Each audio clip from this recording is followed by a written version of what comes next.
Hello, everybody. Welcome to On Winds and Whispers, a Sky Pirates adventure playing D&D 5e in the Feyforge Academy setting or world of Avastria. Want to say a quick thanks to Roll20 for bringing you this show. We'll be using that. You'll see that in chat. One of the special things that we do. I'm 12. We do. I'm 12.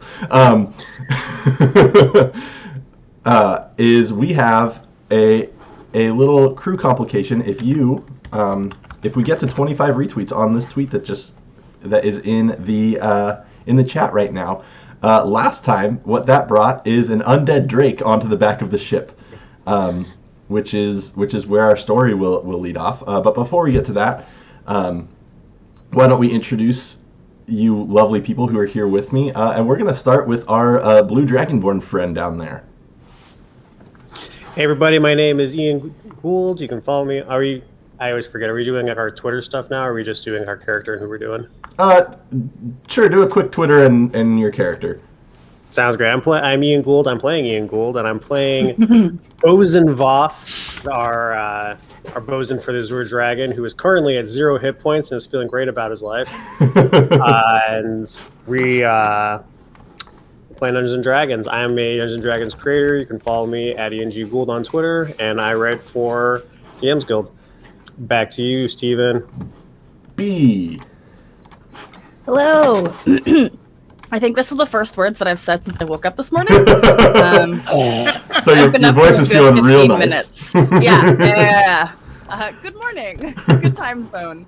I am B Zelda, your non-binary busy bee, podcaster, streamer, TTRPGer. You can find me on Twitter as @B_Zelda, and I am joining you today as Ruse, the blood hunter monk who, despite all of their suave, wonderful fashion-forward ideas, they have gone down in combat and they are taking a nap with Voth. That is the perfect description for what Ruse is actually doing. We're just nesting our eyes, Just a quick rest. Yep. Danny. Hello, I'm Danny Gage. I am a dice bag and sticker maker, and I am playing Lyra Stellamaris, the navigator of the Azure Dragon today, who is currently in a state of ultimate panic as my teammates are down. You can find me on Twitter at Danny Ugani and on Etsy at Hoopagoo.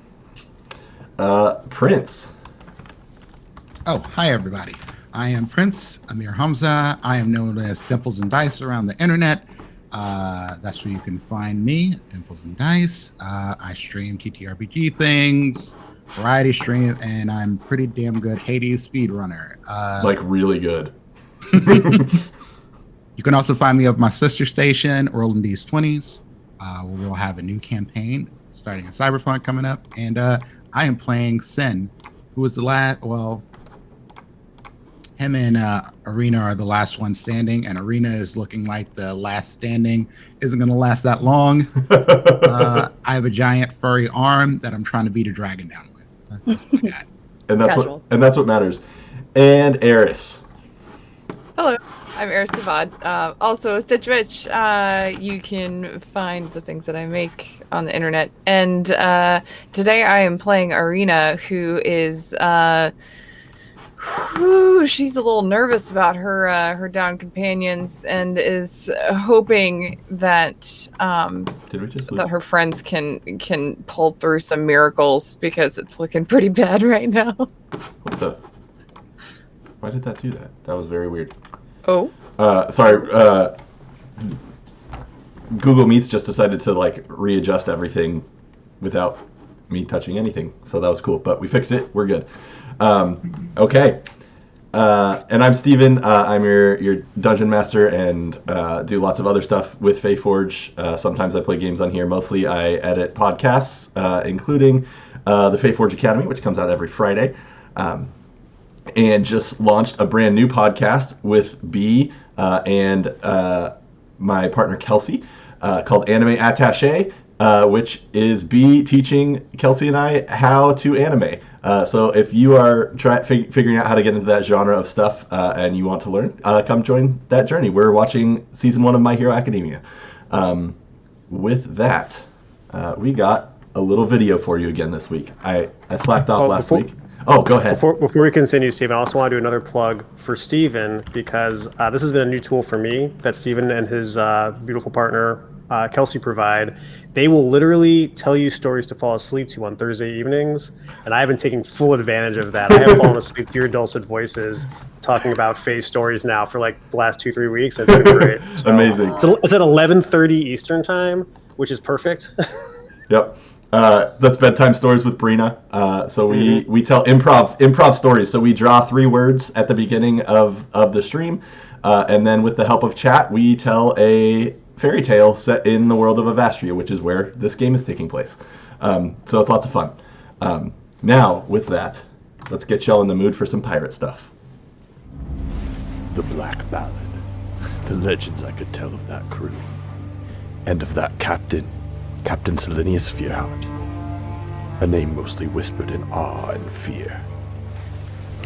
There are few who have had a conversation with him, but he singled out the crew of the Azure Dragon, showing some interest in them, and knowing more than any of them were comfortable with.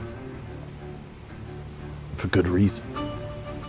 For back on the ship they were greeted by a dead friend, Biscuit, as Captain Fearheart brought to life a long-dead drake, and now the crew fights simply to survive. Welcome back to On Winds and Whispers.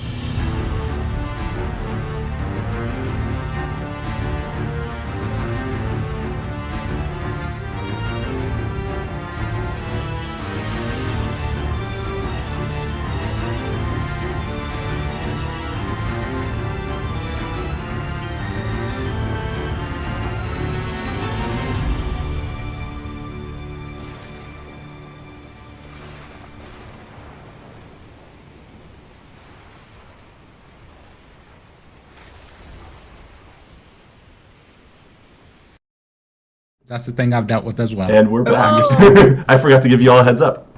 We are back. So we forgot to do our usual 2-sentence in-character summary of what happened last session. Oh my goodness. So who wants to start? I'll give you an inspiration. For my notes real fast because I forget everything until I look at them. Someone did a dumb. I'm fighting a big dragon. It sucks. All right. Someone did a dumb. I'm fighting a big dragon. That's Inspiration. You're gonna need it. That's why I jumped ahead there. Speaking of ahead, Biscuit got a little ahead of himself, and now we're paying the price. I mean, Voth, that's kind of on you. You literally led the dude No, to the no, ship with it's a bag of but gold. it was a pun. That's what I Yeah, it that's was for the pun. That's it. Uh-huh. It was more about the pun than an accurate retelling. Oh, okay. Well, I was promised a boat party. However, the boat that I was promised to party on has disengaged or disembarked from the dock, and there is no party on this ship except for a rude-ass dragon. Ain't no party like a rude dragon party. Because the rude dragon party took out half my adventuring group. And now I'm That is standing with a crossbow and a prayer. Oh, we're halfway there. A crossbow and a prayer. I see that opening, man. Thank you, Danny. Beautiful. Okay. Well. Oh, let's get some. I'm sorry. We need a little bit of Are we lacking in pirate music? We're lacking in pirate music. Don't worry. You can't have that. Don't worry. I have a playlist called Pirate's Adventure. All right, and let me check the levels on that. That should be good. Okay. The deck of the Azure Dragon groans under the weight of the undead drake tearing up the ship near the helm. Its bones and rotting flesh exposed, hell-bent on destruction. Ruse and Voth lay unconscious on the deck, The crew is battered, trying to get the ship in the air. Captain Dira, sword drawn, rallies the crew, her voice ringing out. Now's the time to stare fear in the face and cut off the bastard's head. She draws her sword and runs deftly across the deck, firing her flintlock and leaping towards the dragon. And in initiative order, Lyra, it's your turn. All right. Okay. Everything's gonna be all right. And I'm gonna run to about, let's see, make sure that I'm within 60 feet of the dragon. You are. Drake. You wouldn't even have to move. Perfect. Okay. I'm gonna turn around and shoot two, like shooting stars towards Voth, and gonna give a little bit of my healing light pool as a bonus action. Okay. So it's gonna be 2d6s. 2d6. That's 7 points of healing to you, Voth. Excellent. And then, let's see. I'm going to take the crystal around my neck, and I'm gonna take its pointy part, and I'm going to jam it into my hand, and I'm gonna start carving a rune into the palm of my hand. And as I do, you see, like the forehead of this drake starts forming the same sigil on its forehead.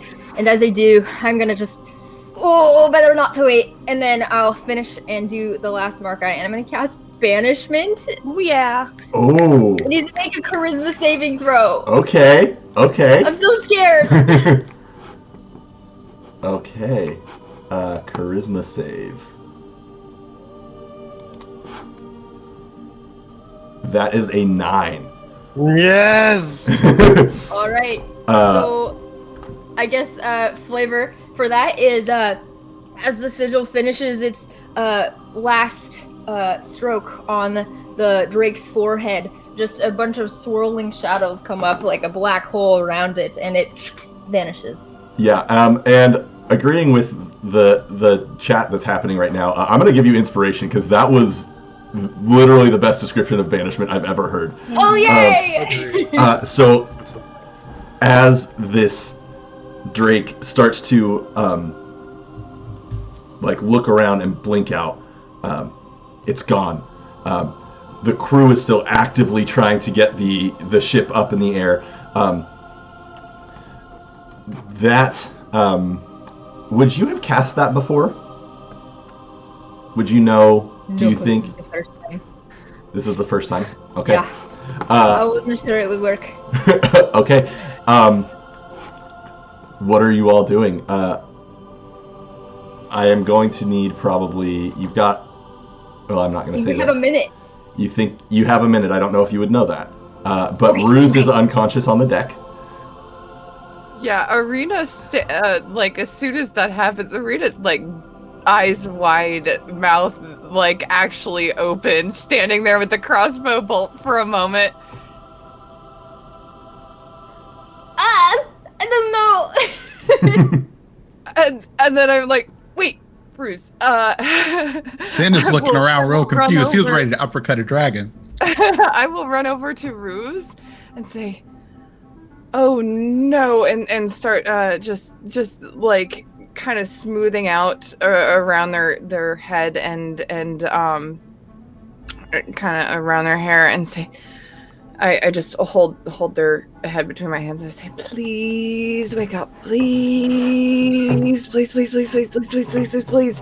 And I'm going to use. I've never used this before. Where is it? Where is it? My healing hands to restore 7 hit points. And as you do that, that little token that you found at the exchange, you feel a little warmth from that. And Lyra, you also would feel this sort of celestial magic emanating from Arena. And there's no real big effect or anything like that, but just there's a slight glow under Arena's hands, just of pure white light, just a very soft glow up against Ruse's skin. So you have 7 hit points. Oh my god, that was the worst nap. Ugh. Where's the dragon? Oh. It worked! We tried the magic thing, and it disappeared.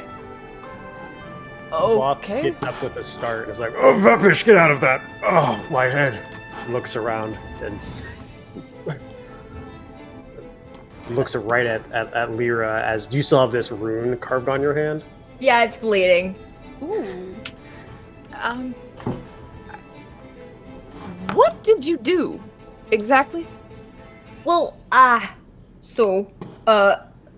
this book I have here, it tells me about sort of different rituals and types of things I can try. You know, I don't know if it's really a spell book per se, but I saw it in there and I thought, hey, what better time to try it out than when you're about to die. Dira walks forward as, whatever happened, we need to leave this port now. Wow, that was a very deep. Okay. That was a very deep voice for Dira, for her. When Dira gets flustered, like her voice drops an octave. We all know that as her crew. Yeah. Classic. On that, where is the Black Banner? Do we see the Black Banner nearby at all? The Black Ballad. Black Ballad. In the midst of the fighting, you can make a quick perception check.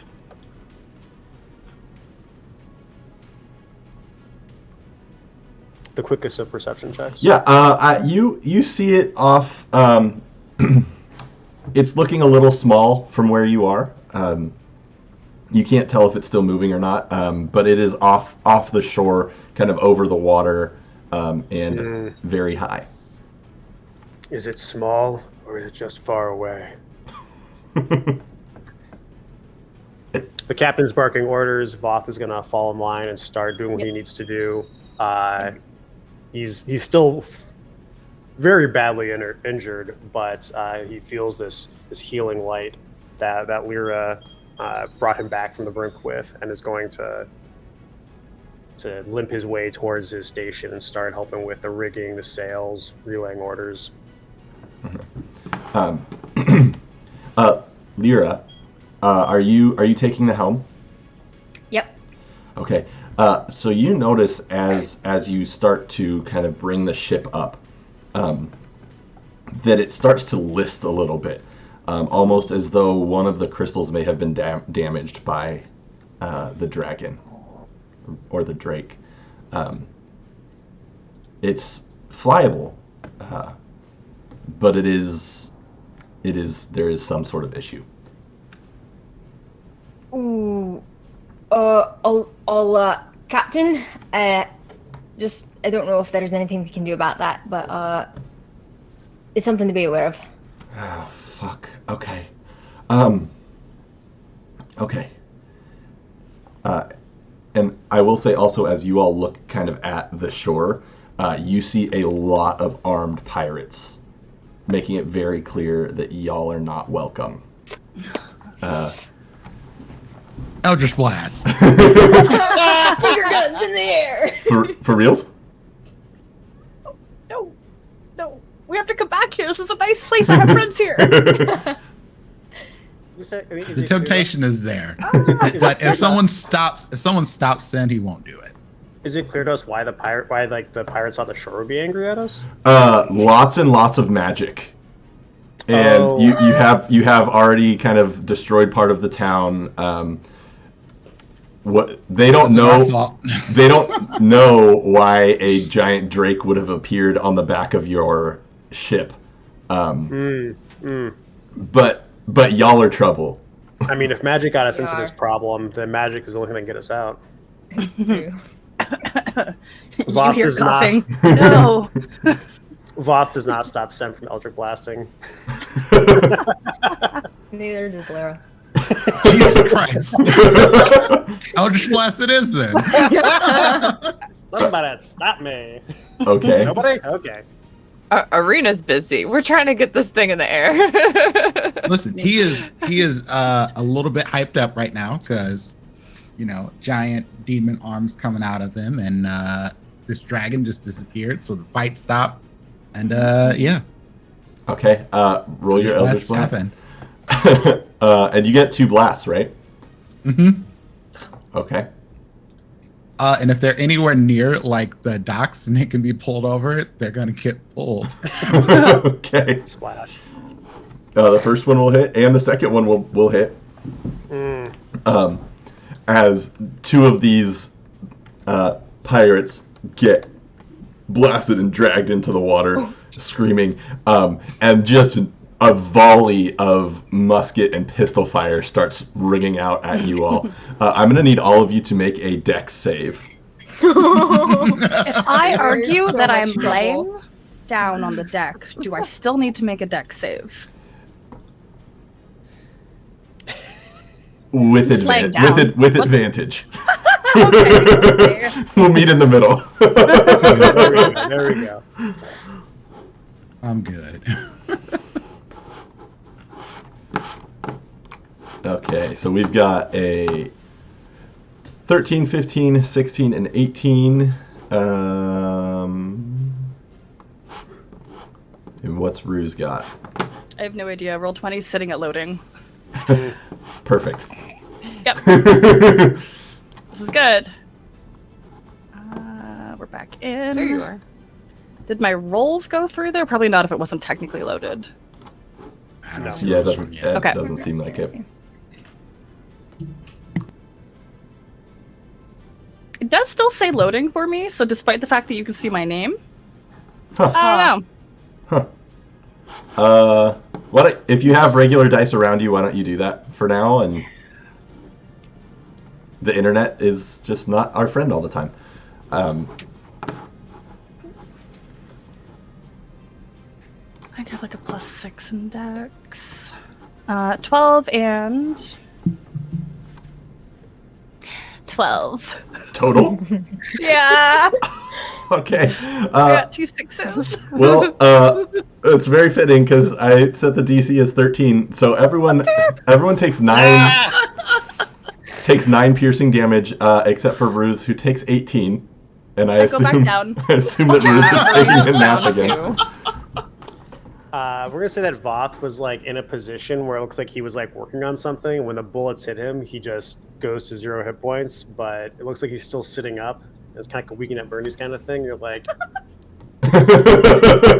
So did 3 of you just go down? Okay. There's a lot, Sen. I had 8 hit points. we all Oh, no. none of us did. This is great. Okay, Lyra and Prince, what do you do? Oh, I'm gonna have somebody grab the wheel for me, and I'm gonna try to run around and spare the dying on everyone. Oh, I'd imagine Sen's arm has shrunk back down now. He's like, oh shit. And then he starts feeding. He goes down to the kitchen and comes back up with like piles of apples and carrots, and is like, "Will these help?" Wait, we're dying. You're sticking apples in our mouth? I mean, like. So a couple things. One, Lyra, as you're running around, Captain Dira yells at Hearth, "Hearth, take the wheel! Take the helm!" And Hearth runs up there, actually looking moderately competent for the first time in a long time. And you feel the ship start to lift up a little bit more. Lyra, you are able to spare the dying on the 3 of them. So they're unconscious. Sen, your apples do nothing. Down on the ship, get in people's way. Yeah, they are a choking hazard, so maybe I should make more death saves. Oh no! No. I'm not shoveling them in people's mouths. I'm just asking people who are more competent at this than me. Who needs help them? You would know that that there is sort of like an infirmary area of medical supplies where there is a small supply of basic healing potions that you could use. As the ship is taking off, our short playlist. As the ship is taking off in this chaos, there's still bullets ringing out, hitting the sides. Deer is screaming, "What the hell are you thinking, Sen? Sen, get us up, Hearth! Get us up!" I'll go grab potions. I guess. You all get maybe 200 feet away, and you see behind you, the dragon reappear. What? Sen, you do get the potions distributed. There are 10 on the ship. You can use them how you will. I just give them to the people who are down. I have extras that I'm holding in case someone else needs them. But Roos's especially, Sen makes it taste like mud. Using prestidigitation, just tastes like mud. Oh, it's grainy. So you all get your healing potions, which I never remember what they are, from a 2d4 plus 2. Yes. 2d4 plus 2. Apparently, I don't remember either. Right? 44 plus 4. That's greater. Yeah. Yes, We all play D&D. We know how to play Yeah. this game. I- Very good at this game. So I never let my players heal. This is truth. Yeah, 2d4 plus 2. Thanks, Roll20, for having a searchable compendium. You're welcome, Stephen. And so as you all heal, about 200 feet behind you, this dragon reappears. Oh no. You watch as it does fancy dragon things.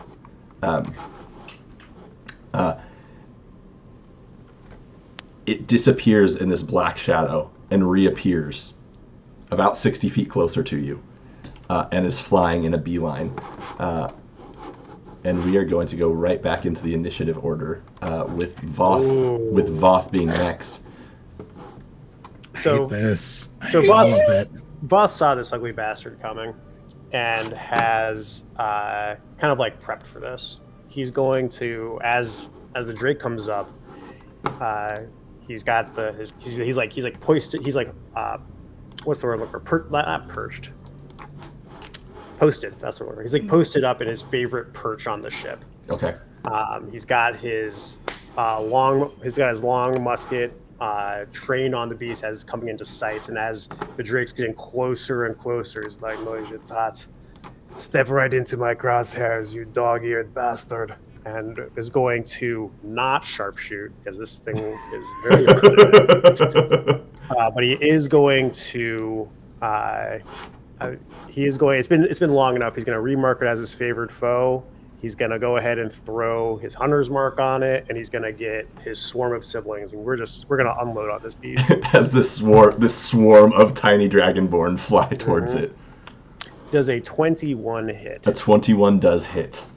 All right, so that's going to be 20 points of piercing damage. Ooh. Right between its undead eyes, which, blows off a good chunk of its head. It probably doesn't slow the beast down at all, but yeah, just bone breaks off. One of its horns falls to the ocean below you.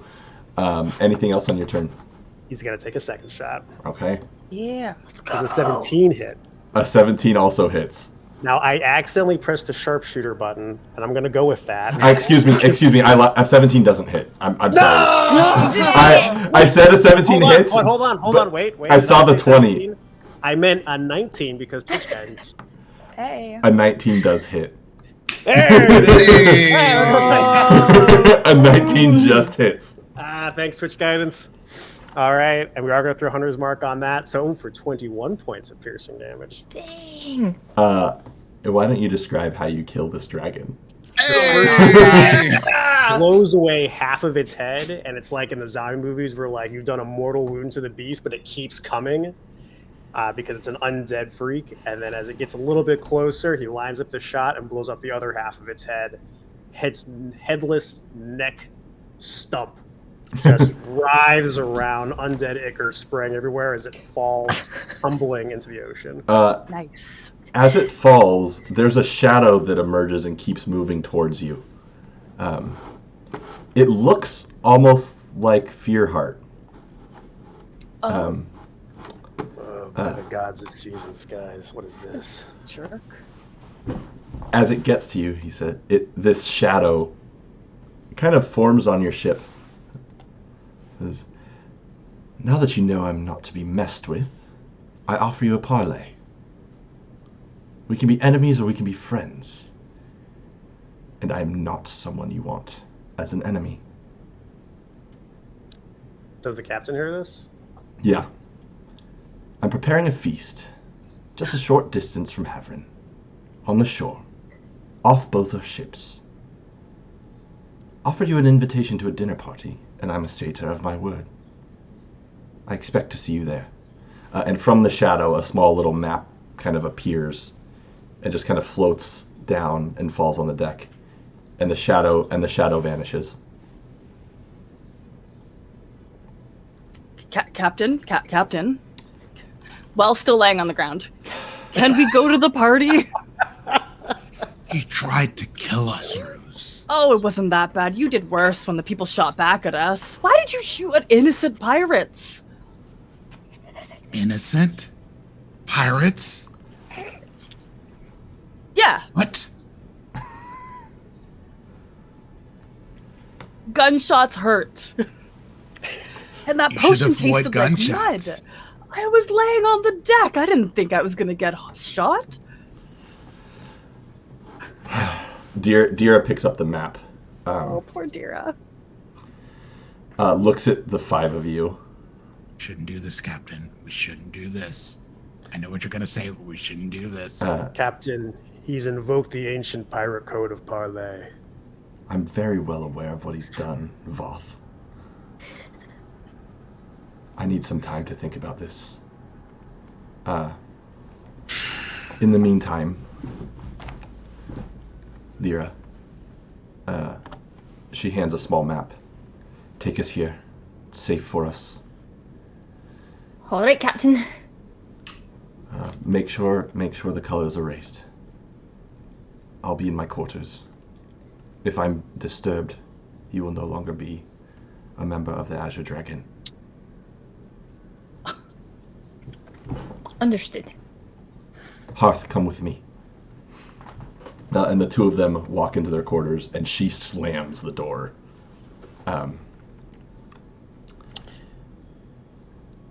What do the five of you do? Awkward silence on the boat for like at least 30 seconds. Yeah. Hearth pops up his head. You fucked up.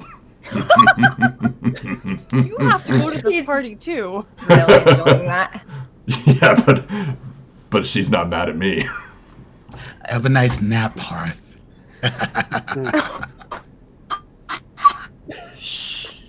I'm not. No. That was terrifying. You have no idea.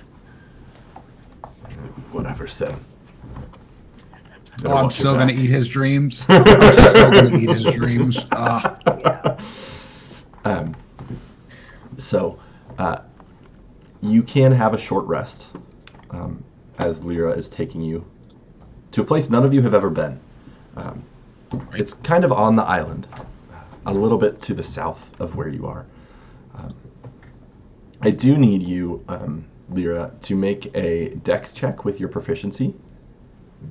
Okay. Let's see. Dexterity. +3. Did that roll? Ooh! It did. Plus my proficiency, that's an 8. So as you're flying this ship, the engines basically get weaker. The crystals, if you remember, that are below kind of where the rudder would be on a normal boat, they keep kind of, almost to you, it would feel like they're misfiring or not always active, and you're having a really hard time adjusting.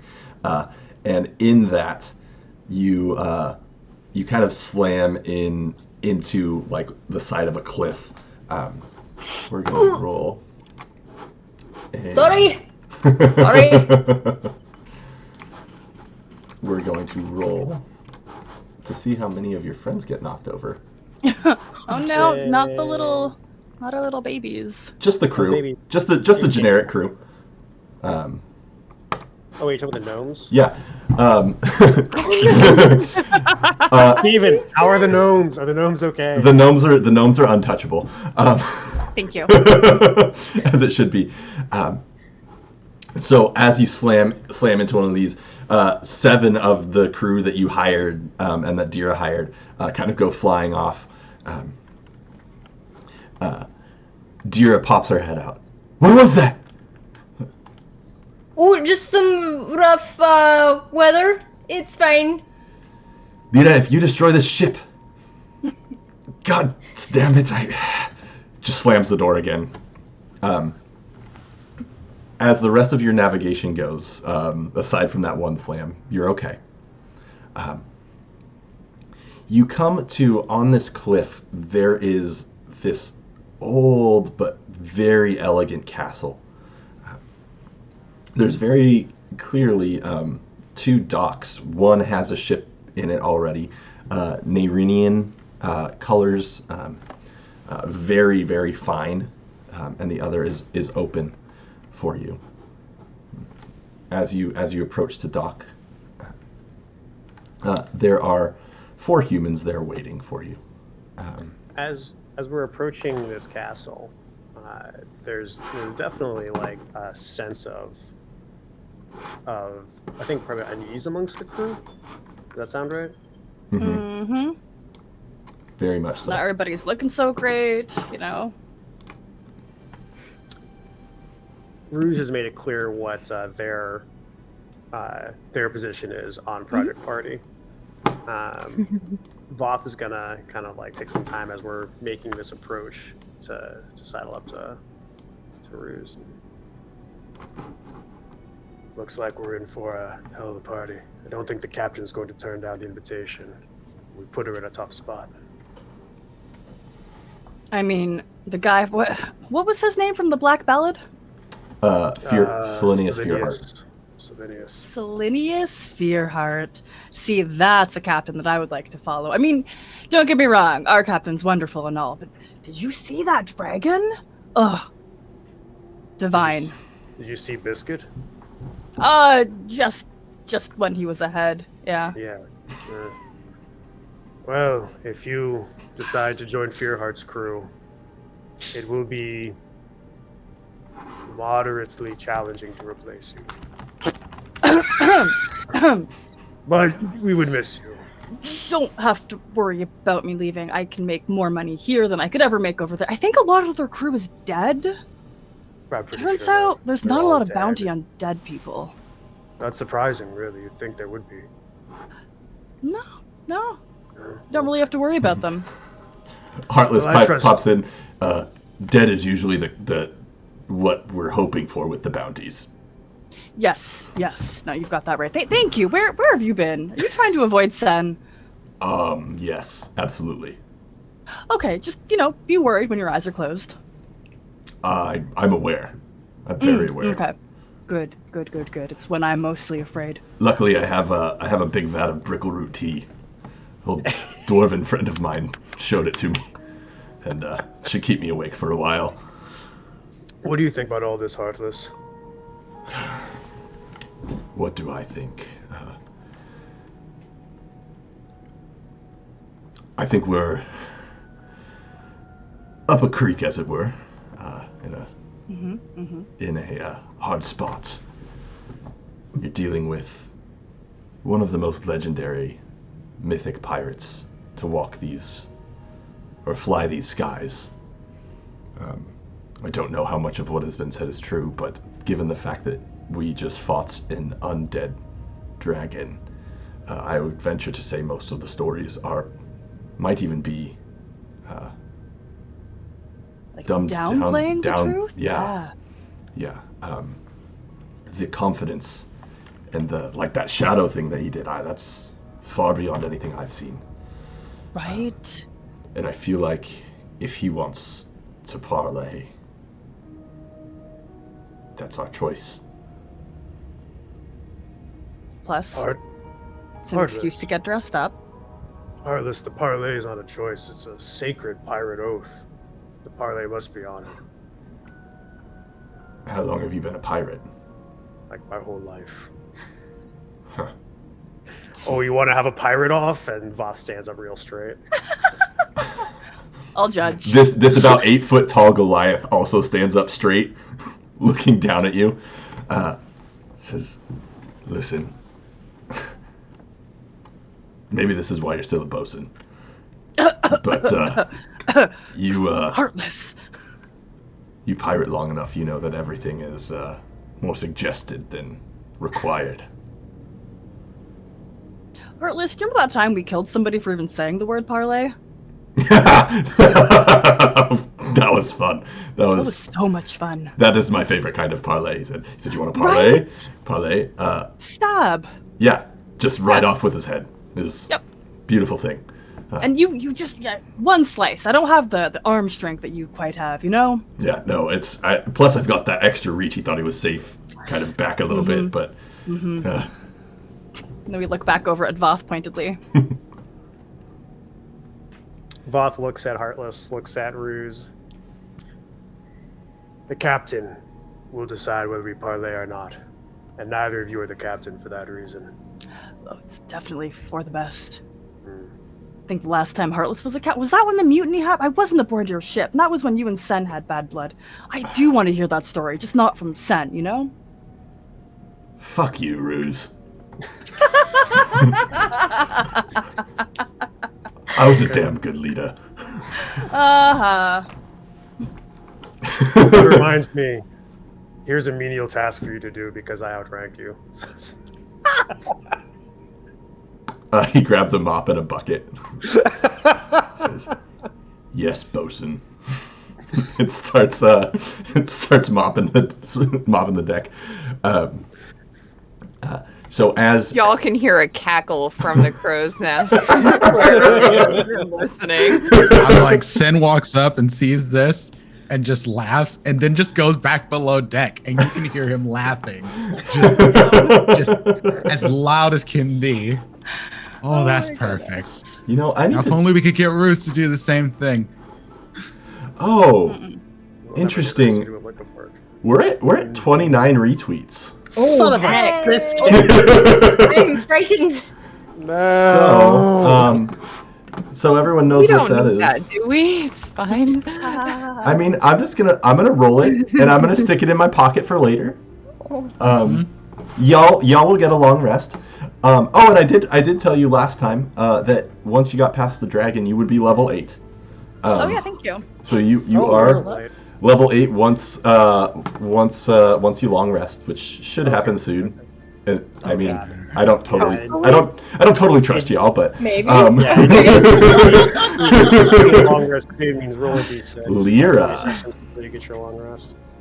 Okay. Oh no! I'm very frightened. Oh, okay. Also, real quick, Graham, thank you so much for all the gift subs. That's awesome. Hey. Oh, thank you. So, as you pull up to this dock, it is very well kept, kind of the finest quality, even down to the rope where that would tie down ships and everything. It's just exquisite. As you walk down, there are 4 individuals you would recognize as Nerinian guards, and then a 5th who walks up. He's a tall black man. He's got graying dreads that go down to about his shoulders. Very well dressed. He says, to the 5 of you, this is a ship that I did not think I would see anytime soon. Welcome. I'm Dragun. I assume that Captain Dira is somewhere. Captain Dira is in her quarters. Indisposed or something like that. You lot must have really pissed her off. As her crew, it's our job to keep the ship line. Okay. And Bob stops talking. It's been a real long day, okay? It really has. It really, really has. I can see that. She told me she would take care of this ship when I gifted it to her. Oh. Well, it's not really her fault. I'll take a little bit of responsibility. Fair enough. Fair enough. Well, It seems that you all need a little bit of help getting the ship back into ship shape. He chuckles at himself. It's not really a ship, it's in shape. It's a ship-shaped ship. Oh my word. It's certainly a shape right now. Still a shape. Why don't these four will escort you and the rest of your crew in. You can get washed up, you can get rested. We have food available for you. I'm going to go have a word with Dira. And he walks up onto the ship as though he owns the ship. Didn't you tell us that she wasn't to be disturbed? Oh, Yeah. definitely. Yeah, Us? let's just stand here and watch. This is gonna be good. Voth will let Dragon know. His name is What? Dragon, right? Yeah. I don't want to be such the a- one who got in trouble because we let him pass to go disturb the captain. The captain did say That's she was on Voth. not to be disturbed. I'm pretty sure that applies to you and not to me. Good luck, have fun. Yeah. I will. As he leaves, Voth looks at him and is kind of like. And what did you say? He's a human. Mm-hmm. And Voth will look at the way he walks. Doesn't walk like a Dragon. That's it. Disadvantage on whatever you do next.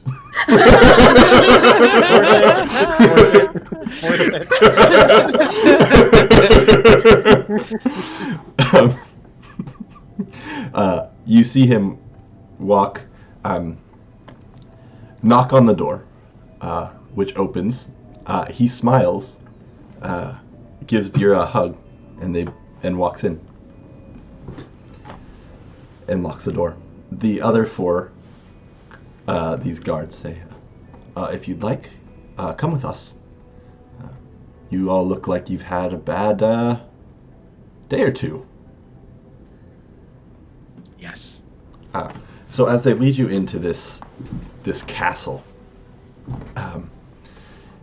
it is elegant and fascinating. There is all sorts of almost like technology that you've not seen before. Nairine is kind of the leader of technology and magic in the world, and this individual is from there. And so they have things like doors that open as you approach. There are these almost mechanical servants walking around this place. Lots of things that you've maybe heard of, maybe even seen a glimpse or two throughout your travels, but the amount of wealth that it takes to have this kind of stuff is incredible. These four guards take you into space where and point out to you that there are bathing rooms available for all of you. We have some clothes that you may borrow, not keep, if you would like. And if you head down this hallway, down the stairs, you will also see. If you have any questions, anyone will guide you. There's a dining hall where we have food available for any of you. Make yourselves comfortable. And they leave the five of you to take care of yourselves. So this will be the start of your long rest. If there's anything you would like to do in that time, we can, or we can just kind of skip forward.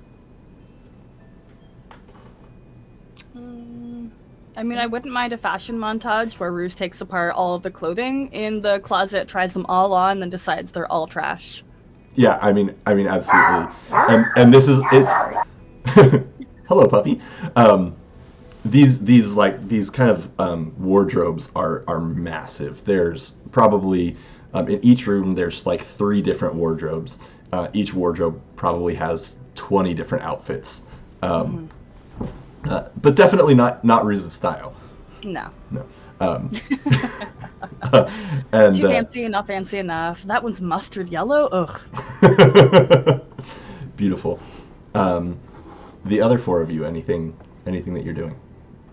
I mean, for me interacting with the wardrobes, Voth is going to open up the closet and go straight to the shoes specifically like the boots. And he's going to start smelling all of them. He's going to find one that he thinks smells nice, and he's going to swap out his boots for those boots. One pair of boots has some cedar blocks in it, so they have this nice cedar smell. Very comfortable, like walking on clouds. These are good boots. Do they seem like sturdy? Oh yeah. Oh. Everything there is top of the line, very well made. Voth is gonna like take the cedar blocks and just kind of like put them in his clothes and just enjoy the smell. Okay. The rest of you. Sin is looking for idiots dumb enough to gamble with him. Actually, the gnomes pop their heads out through a doorway like. Boop, boop, boop. So as you look for individuals that live here, anyone that is not a mechanical being indicates that they do not gamble on the premise. What? No, it's Dragon does not like us to use our resources in such a irresponsible way. What kind of pirates are you? Oh, we are not pirates. Yeah. Okay, that makes way more sense. All right. How about you do this for me? Gather up all of your best ingredients, meats, cheeses, foods, and stuff like that. And I'll cook you something really special. It's no other passion. I will... Since I can't take your money, I'll take your food. Absolutely. You are welcome to cook whatever you want. And as they lead you to the kitchen, there is just like ingredients that you have not been able to touch in hundreds of years. Like really, really fine aged cheeses, vintage bottles of wine, spices and herbs from all over the world. Just incredible supply of things. Perfect. So I know I won't get this until after I've had my long rest, but I'm picking up the feat. Chef. Nice. This is all part of your long rest, so that fits. Oh. In that case, then, anyone who I can prepare enough food for creatures equal to 4 plus my proficiency bonus, which is another 3. Anyone who eats this food at the end of a short rest, you can spend 1 more hit die to regain hit points. Nice. And an extra D8 worth of hit points. Dang. Nice. Okay. Very nice. I love that. The gnomes, you are almost like a god to these little gnomes. They are following you around the kitchen and loving you this whole time. One of them says, I know they said that there's no gambling here, but if you do want to game at some point, maybe we could get back on the ship. I really got to learn some more of your techniques. I can teach you a thing or two. But you have to know how to keep a secret. Oh, I'm quite good at secrets. Excellent. This one time goes on and lists like multiple secrets from the other 2 gnomes that he's with. Perfect. So yeah, lockbox. Nothing gets out. Uh-huh. I am absolutely convinced you are 100% trustworthy. Words I've always wanted to hear. Arena or Lyra, anything you two would be doing? Lyra, do you want to go first? Oh, sure. Lyra, she's exhausted, so she's gonna like crawl into like whatever place she can sleep and take her rest. But she strangely doesn't feel the urge to sleep. She just stares blankly at the wall. Checks out. How's the rune that you carved into your hand doing? Oh, it's healing. It's It's all right now. It's not profusely bleeding or anything. All right. Well, part of the way through staring into the wall, Arena's going to I guess are we in separate rooms or all the one big like room or? Both those options are available to you. Did you take your own separate room, or No, I don't really know. I think I just would have like found a corner with a blanket and just sat there. Okay. Well, at one point, Arena's gonna come find you, and Lyra, are you okay? Yeah, I'm all right. I can't sleep. Okay. So I got questions for you, if you don't mind Sure. answering. Do you mind if I sit here? Oh, yeah, clear. Yeah, go for it. Okay. Clear some space for her. Well, so I couldn't help but notice you know a little magic. I kind of indicate towards your hand. What was that? Oh, well, so I don't know. This magic, I'm still trying to understand it.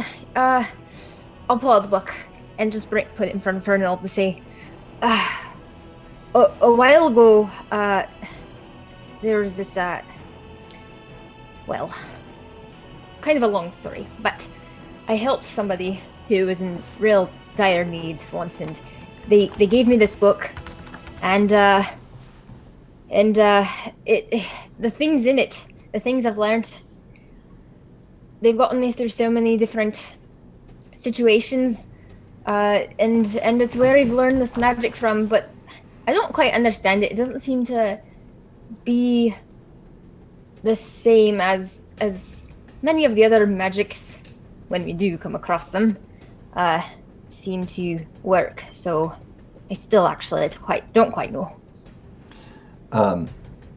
Arena, you would notice on this book there is, in one of the corners, there's a small symbol that mirrors the token that you found. This hooded figure, faceless, with two hands outstretched. Oh, hey, I recognize that symbol. And I take out my token and I say, I found this. I stole this, but I feel like it was supposed to be mine. Do you ever have that feeling? Oh, definitely. Sometimes it just feels like fate works its way out. Well, yeah, that's kind of like what happened the day that I met you. It just felt right, you know? Yeah. But that's... Well, do you know what the symbol is? Do I know what this symbol is? It's the symbol of the Silent Watcher. Oh. I'm vaguely familiar.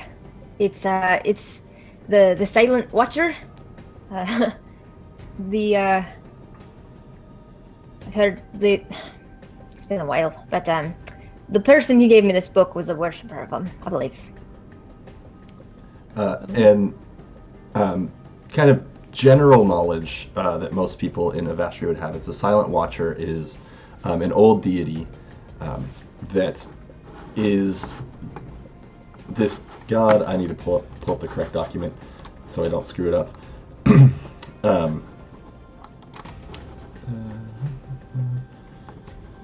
It's very strange and mysterious. Yeah. So they're the god of protection, but less like military sorts of protection or anything, but it's more like the everyday watches out for the average person. So like keeps you from stubbing your toe or keeps you Or you safe. find $5 in your pocket. Mm-hmm. Oh. Well. That's interesting.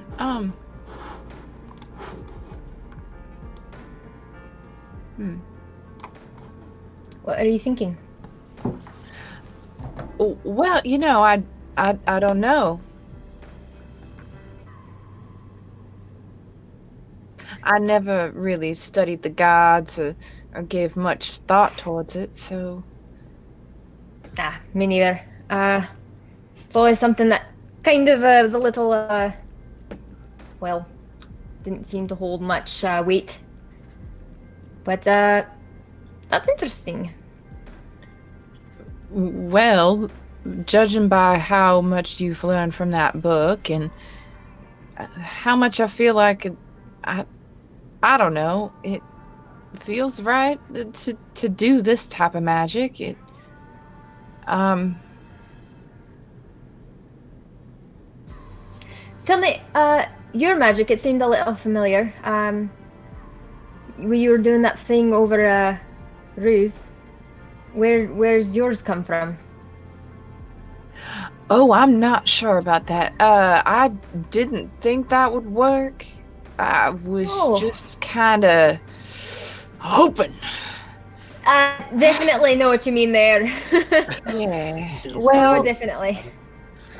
I'd seen people do stuff like that before, so, you know, miracles happen in everyday situations, and, you know,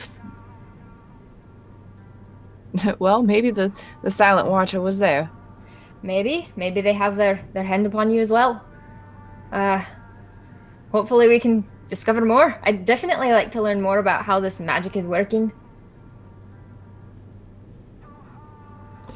In this conversation, Perry kind of keeps jumping between the two of you and doing these little like bird nuzzles on your cheeks, seeming to be very fond of both of you.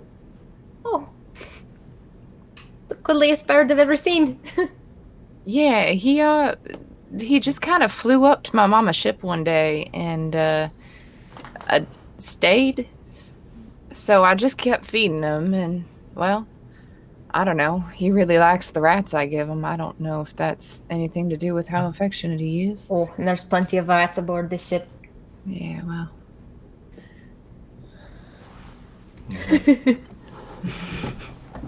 If there is nothing else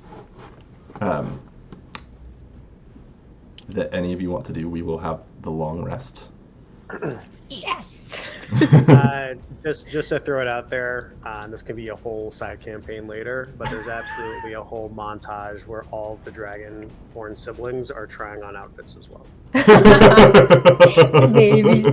There's like inside the wardrobe, there's like a smaller wardrobe. Yeah. Like babies has those.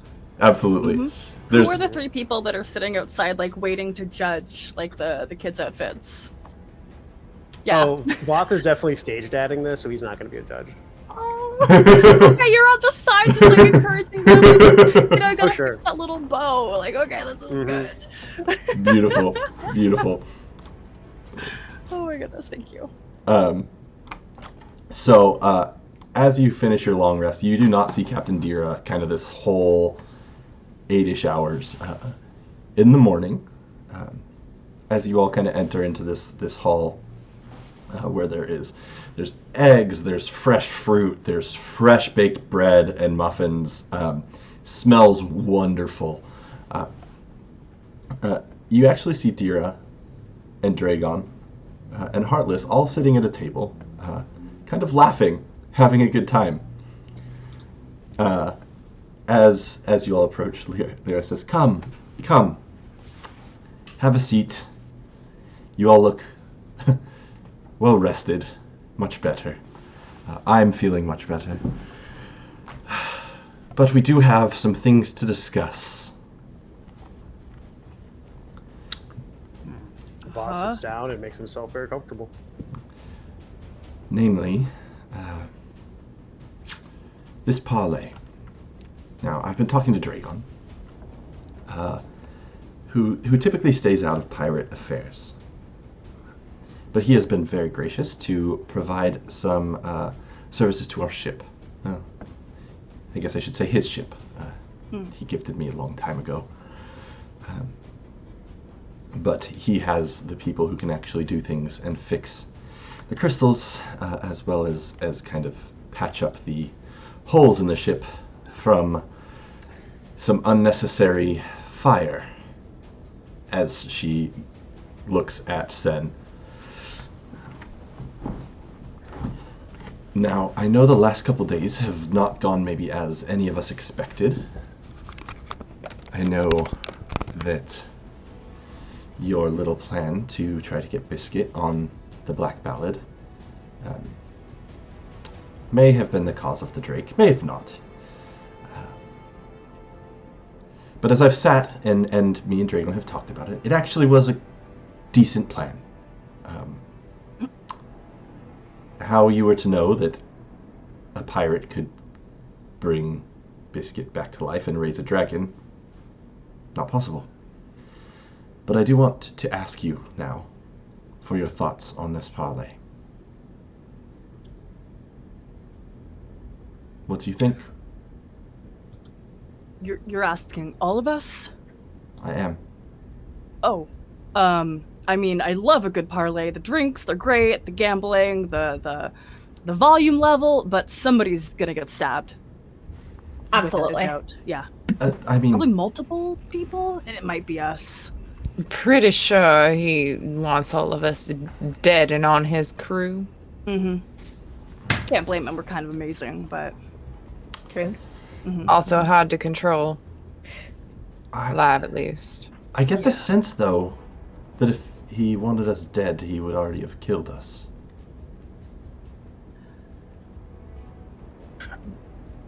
That's very Permission to speak. possible. Permission to speak freely, Captain. Granted. If we go on that ship, we might not come back alive. So if we're not going on that ship to kill him, then we should stay the fuck away. The parlay is not on the ship. It's on neutral ground. Foth is right. We're not stepping foot on the ship. Then we should absolutely kill him.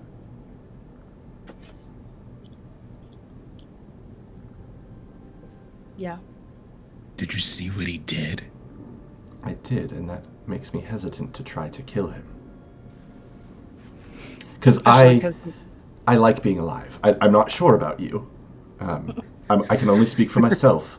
But the heart beating and having my own thoughts and all of that.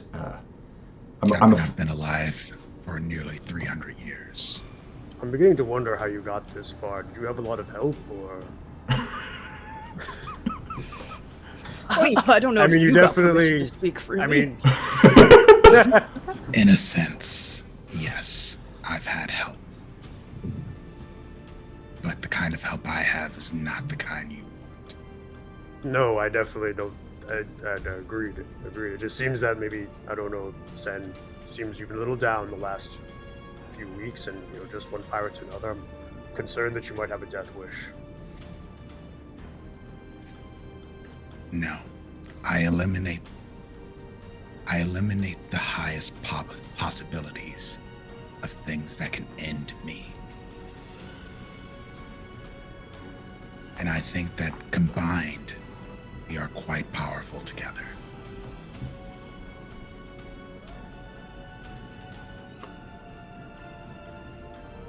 She just kind of keeps tapping her finger in thought, looks at Dragon, says, "Dear, I told you I would stay out of this. This is your choice to make."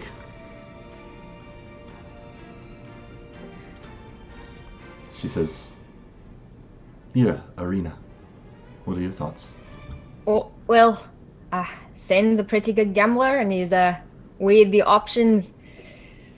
If I were ever to gamble, I would not bet against Sen. When he's not cheating, he's more average than good, but...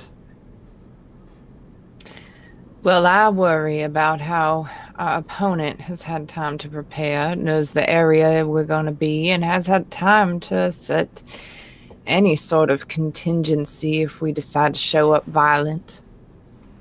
Why do you think he even wants to invite us to this parlay in the first place, Captain? If he wanted to kill us, I don't think he would invite us out. Seems he would just attack us on the high ocean, the high skies. No, I agree. I think he wants something from us. Perhaps from me, perhaps from the five of you. It's very intriguing to me that he actually took the time to talk to you all. And I can't shake the curiosity that I have that we were originally on this roundabout way to cut off this ship from the Drazenri. And he is going the same way, that he finds this floating island as well. Mm-hmm. Did he say anything else to you all about what he might want? Oh gosh, I was so distracted by his really cool legs. I'm no help here. It's like white fur, then it goes into black. You don't see that a lot, and like looks over at Sen. It's the height of satyr-ness, you know? Ruse, if you were not so good at killing people, I don't know that I would have you on my crew. It's a good thing I've got that one talent. It truly is. Truly is. Sin cast prestidigitation. No! Stank on you. I'm gonna prestidigitate it off. Okay. I'm not opposed to going in prepared for violence. Mm-hmm. But I do think we should go. If he's after the Drazenri, and we're after the Drazenri. What if he is the Drazenri? You know, hadn't considered that at all. All the more reason to kill him. He might be working for or with the Drazenri, but he's not the Drazenri. I can't imagine a pirate of his infamy and his methods working for them. No, but what if he's the head? Mm-hmm. I get where you're going, Captain. I just don't like it. Here's my thought. I agree with you, Sen. We should kill him. I don't think we should kill him at the parlay because I think he will be ready for that. I've never gone into a meeting that's tense like this, not prepared to stay alive. And if he has done the things that he says, or that people say, I imagine it would be the same.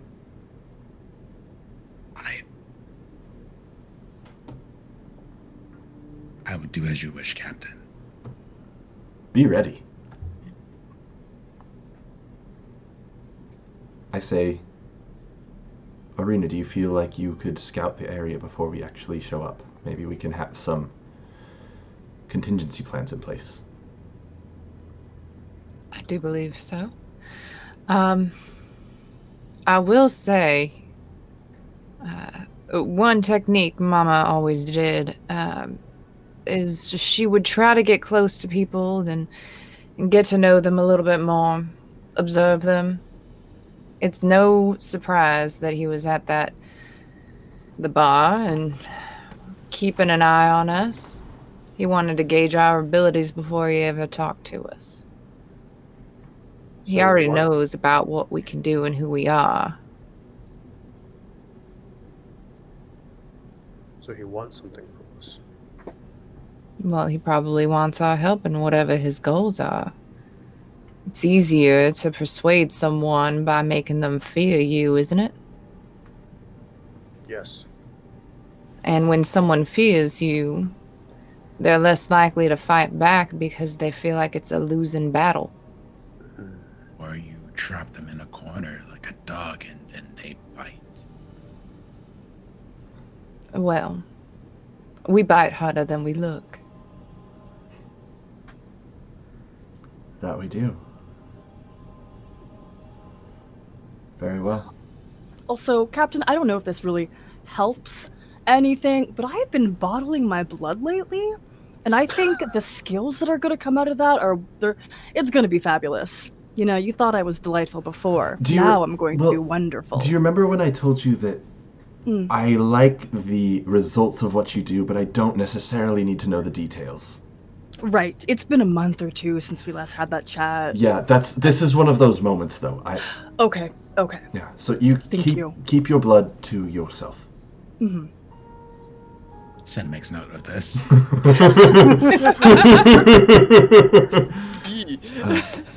I do look forward to whatever new talents you are acquiring. Okay. Thank you. Well, I believe we will be here for another day. If there's anything you want to do. Or just rest up.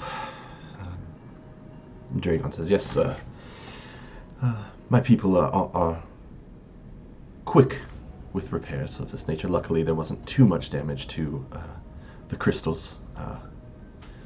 So, you should be out of here by tomorrow. Anything you need, simply ask. And the two of them, and Hearth, get up and kind of go their separate ways. Is there anything over the next day that any of you would want to do? Other than harass a Goliath? No, not really. Would there... I need like an adult to help teach me about hecking blood hunters. Matt Mercer, since you're probably here in the chat listening. I know a little bit about blood hunters. a little some. Specifically my mutagen craft. Uh-huh. How do I utilize... Like, it sounds like I can only use one with a bonus action. Yep. Or is that when I'm flushing it? No, you can drink one with a bonus action, but generally speaking, I would drink mine before situations where I thought of go in combat. Yeah. I mean, one of them gives me disadvantage on initiative, which is really fun, but I look fabulous with it. All of them are like these negatives, but these awesome positives at the same time. Amazing. Okay, perfect. That was really the clarification. So yeah, y'all are just gonna see Ruse drinking like little vials of blood here and there. It's fine. It's totally fine. Little blood shots. He's out. Voth like styles up to her at some point and be like, so where'd you get the blood? Voth styles up to them at some point and is like, so where'd you get the blood? Do you want some? I mean, I wouldn't say no to blood. Okay, if you all of a sudden get really pretty, but your reactions get really slow, don't hate me. And it's not actually gonna do anything for you, it's just gonna taste like gross ass blood. Voth is going to like drink it, and I can't really do this. Like Ian can't do this, but you know, some people like take a little like a drink of like wine or coffee. And we'll talk about like the notes and the overtones. And actually, I can't do this. See when I drink whiskey, It has a little bit of a caramel, very irony. A sage. Oh, is that arrogance I taste and extreme conceit? Plenty of that. It's really infused, you know? I love them. Oh. Sen actually does something nice, and Sen comes back to everyone after a long day of cooking, and gives everyone like these leaf wrapped packages of like normally what you have your rations, which is like hardtack grossness. No, this is like the ultimate like Cliff Bar, except it tastes better. Good, because those are not great. Yes, they taste much better, but they give you energy and sustenance, and you have those. And I suspect everyone ate with me because I've cooked. But the ones that I'm giving you, they'll last 8 hours, and if you eat one of them on your bonus action, they'll give you hit points equal to 10 hit points equal to my proficiency bonus. Thanks. Ooh, wait, how many is that? It's 3. Okay. But 3 HP for 10 hit points is great. You don't have to eat it in combat either. Okay. Oh, nice. I'd say over the next day or so, or however long we're traveling, there's a couple times where maybe the more perceptive of you, when you're walking around, you'll like pass by a cabin where the door's closed, and you just hear Lyra in there, and she's practicing speaking in different voices, and and you're like, what the? But then you hear another voice where it's the pitch has changed a little bit, and so you're like, wait, what is happening in there? Is Lyra working on her podcast in there? She might be.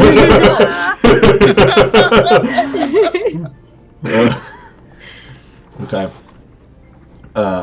So if there's nothing else over this day, you are all rested after experiencing some of the finest amenities that money has to buy.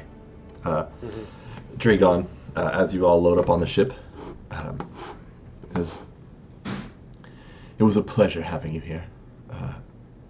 If you're ever in the area, please stop by. You all are always welcome. And perhaps, if you survive, I may have some jobs for you down the road. The pleasure was mutual. Thank you very much for your hospitality, Dragon. Okay. So you all load up on the Azure Dragon.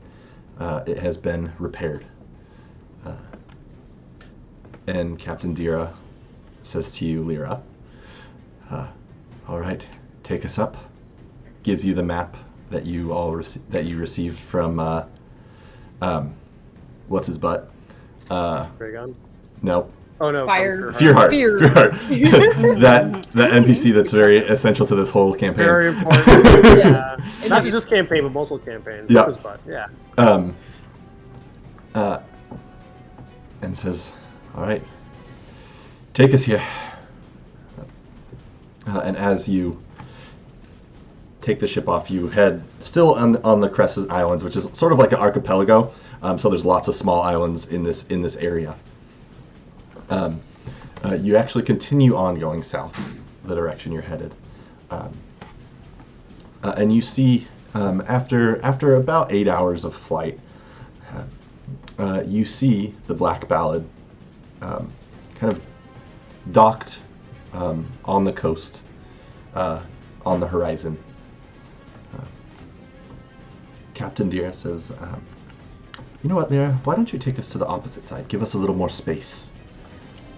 Definitely. I know what you mean. Mm-hmm. And as you land the ship, you are on an island that does not have any settlements or anything like that.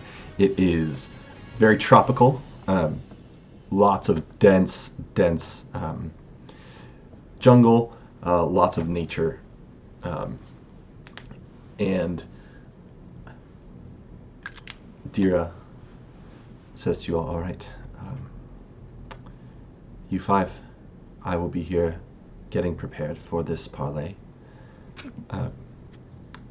I want you five to go scout the area and see what there is to see. Come back and we can make some sort of plan. Contingencies, if you will. If there's anything that you need, you let me know. Do we have permission to, say, kill anybody along the way? I know they're not exactly worth what I would want, but sometimes there's just value in it. I'm going to say use your discretion. Right. I don't have that. All right. I'm ready. Why don't you use Sen's discretion? Sen fired on an entire port full of pirates that opened fire on the ship. I was not in Innocent my right pirates. mind. I was not in my right mind. These things When are happen. you ever? Don't make me regret When this. I'm cooking. When I'm cooking, definitely. Yes, Aye, Captain. Okay. And she heads back into her quarters, where you see her and Hearth kind of poring over some documents. Not exactly sure what. The meeting point is about 2 hours from where you are. Kind of through this jungle. It is to the north from where you are on this island. What are you doing? Well, we have to scout. So, shall we form a formation and figure out who's leading and all that? Yeah. did. All right. Well, It's gonna be me. We all know. We're just Everybody's just like looking around, like, I remember the last time that I tried to lead. Yeah, I'm sorry. I was I realized that apparently I get a new spell, and I was trying to decide which one. Well, if you're too busy, I do have No, a bit of inspiration from earlier, so I could try to lead.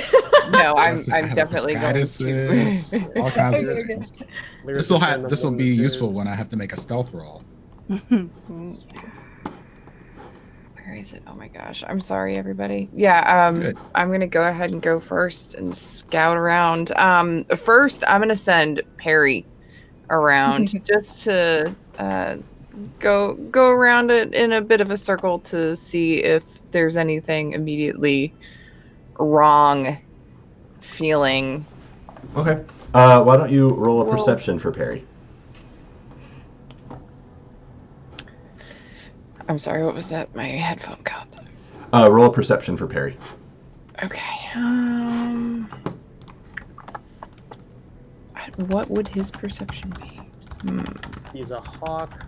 Is that right? I don't have any of his information. If he's a hawk, he's going to have the keen sight feature that a lot of the birds get. So he's going to have basically +5 to his. He's going to roll with advantage, and it's going to be like I think +4. I guess we could look this up though, right? Forest Falcon. It is a +4, yeah.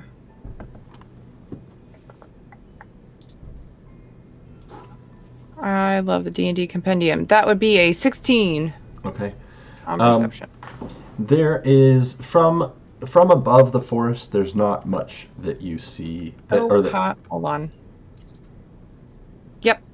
Okay. There's not too much. There is using his eyesight.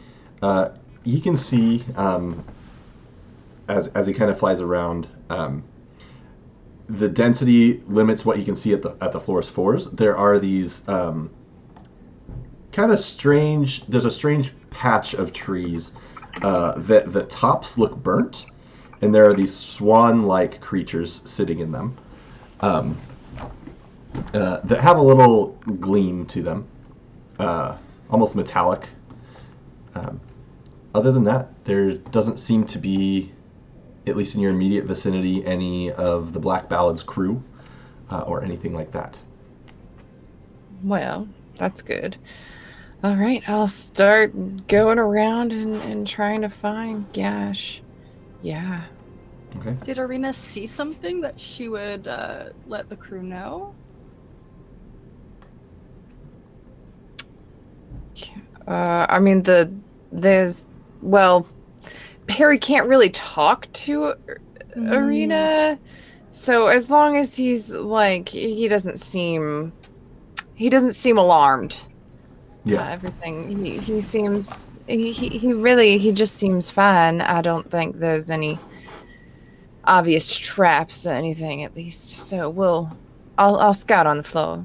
Okay. Scout ahead. Why don't you roll me a survival check? Okay. Oh gosh. We're just gonna click that. I need to get out of here. Hurry up. Oh, come on. We're applying those changes. That's always when it takes Sorry. the longest. It's all good. You said survival? Mm-hmm. Great. 6. Okay. As Hey, y'all, guess what? I'm really not great at survival. Our tracker, ladies and gentlemen. That's all right. I never said I was a tracker. Oh no, I'm stealthy. we've all called you our tracker multiple times. You never said it, we did. I have a You got good that one. job by us telling you had It's that true. job. It's true. Mhm. It's true. It's not your fault. Arena's good at sneaking, not looking for stuff. Well, Arena's good at sneaking and spotting things. So, as you make your way through this jungle, it is thick It's hard to get a straight path. It's very easy to lose your direction as a lot of the sky is blocked out. You do as you wander through. On occasion, you see what seems to be a statue of a humanoid in a fighting stance. Stone. Different types of people. There's a dragonborn, there's a few humans, there's a dwarf. All kind of spread out. You're not sure. And before we go to break, we are going to do one thing where I actually need everyone but Lyra Oh no. to take their headphones off. Oh. Oh no. I don't Complication know. table. Ah! Good luck, Lyra. Bye. Bye. Okay. So, Lyra, as you are all walking through this forest, you hear a voice in the back of your head.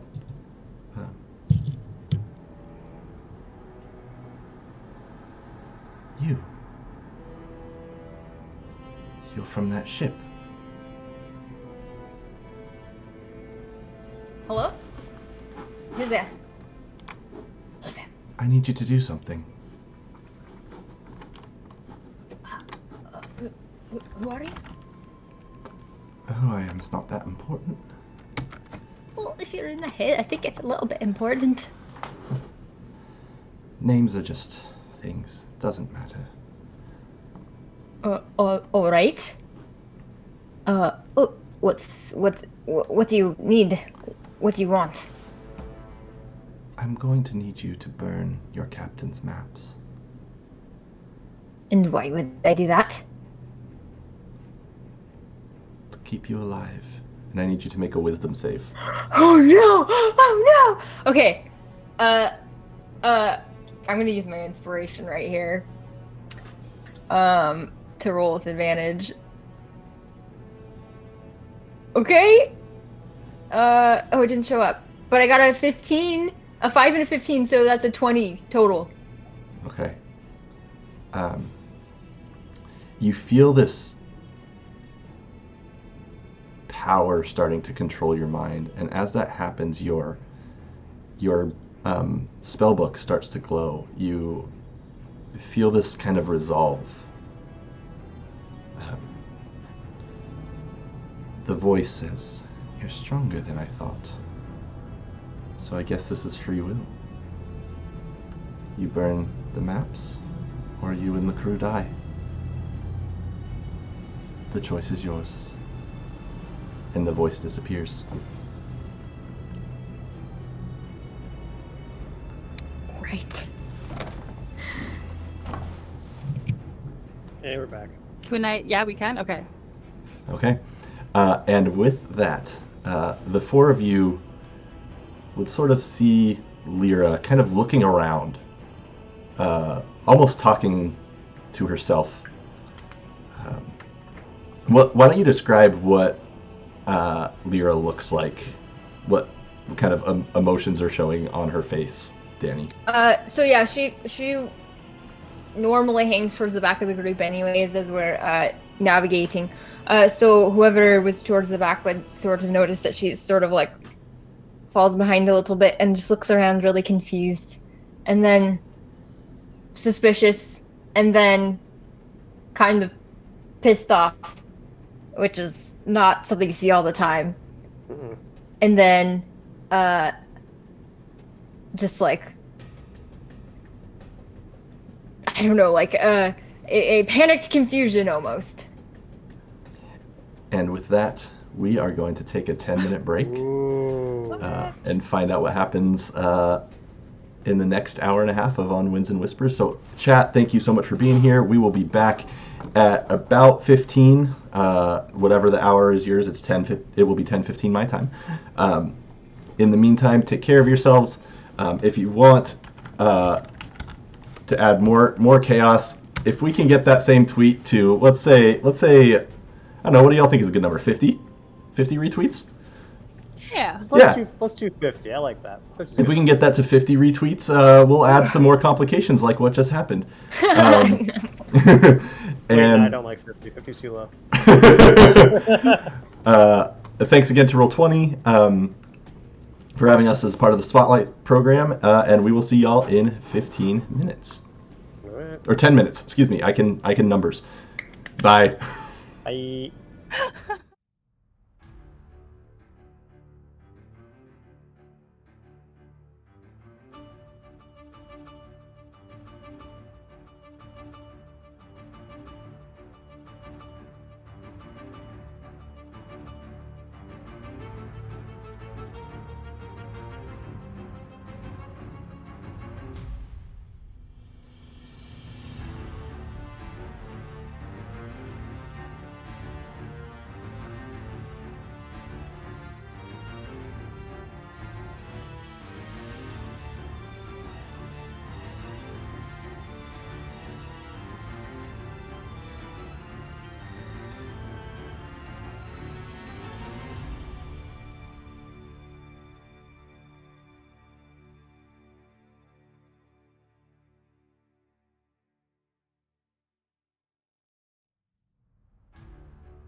Hello, friends. We are back with the second half of On Winds and Whispers. I am Steven, your DM.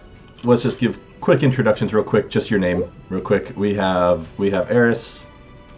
Danny. Hi, I'm Eris. Danny. We're just throwing our names out there. Sorry. Yeah, I don't think we have Eris. Hi, Eris. B, say hi. Hey, what's up? Ian. Hello. I'm glad that you raised your hand because no one can actually see when you're talking. I know. Right? Someone was talking. They were moving their mouth. Who could it be? And Prince. It me. Okay. So our crew today has survived a Drake, has enraged a town, has gone to a fancy house, and is off to parlay with one of the most fearsome pirates in the world, Selenius Fearheart. The five of them are walking through the forest. I think it's important to say that I did really well on my survival check. How did you even look for the stuff? Like, was it obvious to Rose that you were just not doing well? Well, I mean, Arena probably sees the most the path of least resistance, probably some sort of a game trail or something like that, and just essentially looks around and is like, I'm gonna go this way. Is that? So I just gotta start walking like. Are we following Arena down a trail for deer? Mm-mm. Perfectly fine.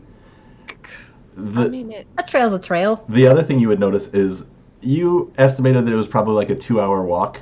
You are now pushing about 3.5 hours, and you are not there. You have noticed some statues of things, and Arena. I'm going to need you to make a Constitution save. Oh gosh. Hold on. My survival sucks, but my perception's good. Do I see anything around, like any dangers? Roll a perception check. Okay. Gosh. Hello, Arena. Ooh. 15. Yeah, with your 15, you see this lizard-like creature, maybe 8 feet long. It's got 8 legs, spines off its back, makes eye contact with you, and you need to make a Constitution save. Oh no. Great. 5. And I do need the rest of you to roll initiative. Yeah. I was praying for you there. I was like, Arena, roll that perception check. Do I have? Hold on. I've got luck. You, I'm gonna roll that again. You are lucky. That's true. Oh gosh. I know. Use my guidance. 15. Okay. So you feel as you make eye contact, your legs start to get heavy. And that little pendant glows, and somehow you're able to push this weight off your feet. Yeah, and now I need you all to roll initiative. That would be a 17. Okay. For me. Let me clear this real quick. 21. Why is it? Stop it, Steven. Figure your life out.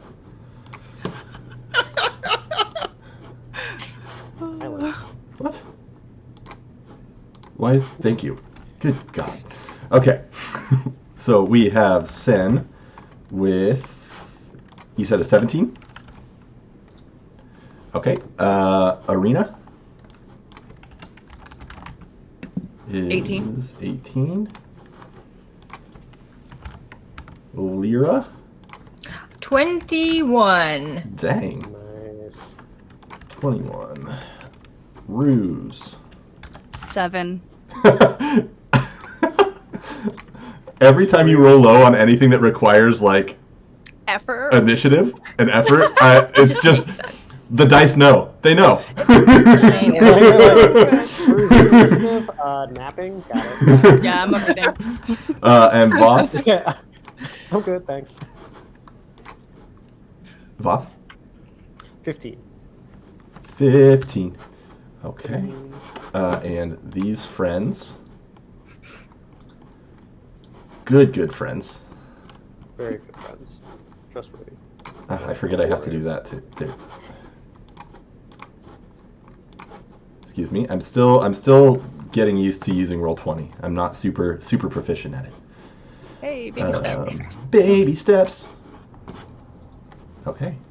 Oh no, it's not a Elder Shadow Drake. Oh, nope. Great. Nope, we're good.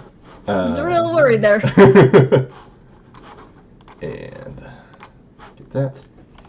Okay, so ahead of you, Arena, you see one of these, and you hear to the sides the branches breaking and hissing of these creatures. The one in front of you is about 30 feet ahead of you, and then there's two to the side that are also about 30 feet, kind of emerging from the trees. And Lyra, it is your turn. What's happening? And I'll look around. Do I even see anything? You do. You see all three of these. And as you look, are you looking in front or to the side of you? I would be looking to the side, I think, since I'm towards the back. Okay. As you look to the side, there's something that draws your eyes to make eye contact with this creature, and I need you to roll a con save. Oh, okay. Did it roll it? Oh, that's really bad. That's a 7. As you lock eyes, there's something that... let me just read it to make sure. You feel this, like, heavy feeling in your legs as your skin starts to change and crack, and your legs are starting to turn to stone. Oh, don't look him in the eyes. And you are considered restrained. You cannot move. Okay. But I still have an action, or... You do. Okay. Okay. Well, I'll definitely... I don't think it's gonna make a difference, but I'm going to avert my eyes, and I'll shoot 2 Eldritch Blasts towards these things. Okay. Roll disadvantage. With disadvantage, yes. Okay, so the first one is... Did that give me... Nope. Okay. I'll roll again. So the first one is a 15. 15 hits. Okay. And then the second one will be a 21. So both hit. Let's see here. 9 points for the first blast and 6 for the second. Okay. What? That's so funky. It slams into this first one, and almost like chunks of its really thick scales fall off, almost like they are stone as well. Math. That's 9 and 6 is 15. Force damage. Force damage. Anything else on your turn? That's all I'm gonna do. And you shouted out to shield your eyes? Yes. Yep. Okay. Keep your hand at the level of your eyes. Arena, it is your turn. Arena shouts back. Yeah, I felt almost stuck for a moment. Of course, in front of Lyra, not seeing that Lyra's turning to stone. I almost got stuck for a moment, and I'm going to, oh gosh, try to run up to the first one, averting my eyes. Okay. And I'm gonna say, well, I hope this works, and I kind of tighten everything again, and yell out and cast Sword Burst once again. The like ethereal daggers bursting out of around Arena like prickle pins. Okay. Porcupine pins, quills. That's the word. So make a DC 13 dex save. That is a good thing to do. That's a natural 1. Hey, so 5 force damage to that one there. Okay. And really anything else within 5 feet. Okay, they're all kind of 30 feet away in sort of a triangle. Yeah. So the one in front takes 5. 7 force damage. 7. Okay. As these ethereal daggers shoot out, it kind of screeches at you. Mad that you are not turning to stone and becoming snack. Anything else on your turn? Nope. That's it. That's all I got. Okay. But my weapons are out, and I'm ready to retaliate if I need to. Sen, it is your turn. There is one with Arena near the front. You would probably be able to see Lyra unable to move, facing another one. You heard her command to avert your eyes, and there is another one unengaged with anything to the left of you. You're muted. I'm going to go up to the one that is engaged with Lyra, try to get at it from the side. Okay. Are you averting your eyes? No. Okay. As you run at it, its gaze kind of locks in with your eyes, and I need you to make a con save. Okay. As you feel that gaze, you're able to stop this fear and this stone feeling, and your turn is yours. I'm going to punch this thing right in its eye sockets.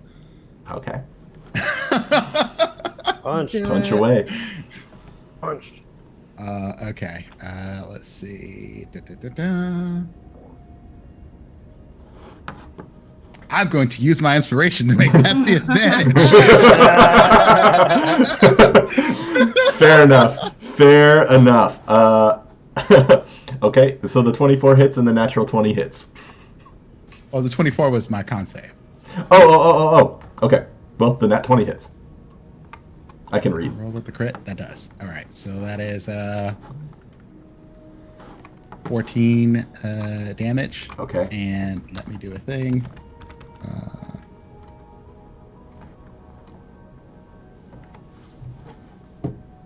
1 gold just goes flying as I punch this thing in the eye. I'm going to say, because you got the nat 20, I'm going to say that piece of gold goes flying into one of its eyes. Yeah. And against this one, you all have advantage if you look at it on your con save. Sweet. I'm punched again. Okay. I'm assuming a 12 won't hit. 12 does not hit. You are correct. All right. All right, one more move I'll do here. I'm going to use my bonus action, blow a Moxie die, and I am going to try to I'm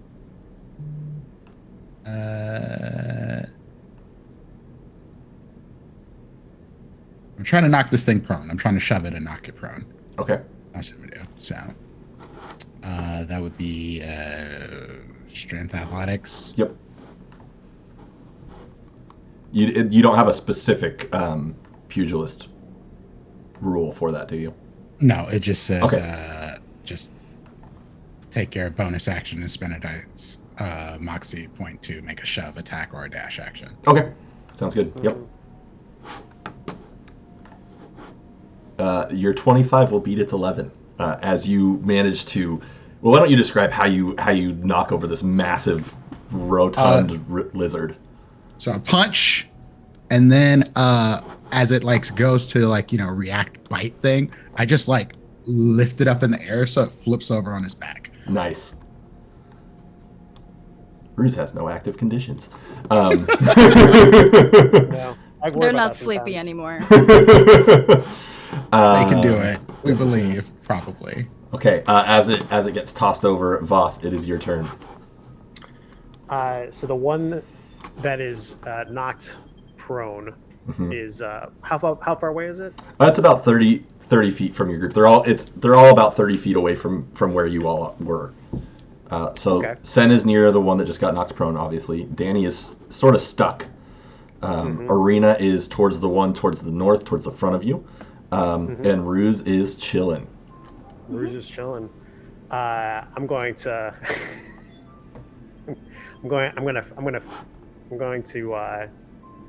take Sen's assist on this, and with his eyes peering downward, looking at his feet, make sure he doesn't trip, but not looking at this creature, this lizard-like creature. Voth is going to full tilt, run right up to the creature, pull out his flintlock pistol, aim it right point blank at its body while he looks away. Doesn't even look at it. It's very much like let's see if I can do this. Like, if I just get this. Mm-hmm. Oh, props. This. That's right. You gotta have a prop, right? Uh-huh. And just says, "Good, bad. I'm the dragon with the gun," and just aims it right at its chest without looking at it, and without looking at its face, and fires. Okay. So since it's oh, go ahead. Okay. So here's my take on this, and you tell what your thoughts are. Like, it's prone, so disadvantage, right? Mm-hmm. Ranged attack, disadvantage. But I got the gunner feat, which means I don't have disadvantage when I'm next to someone.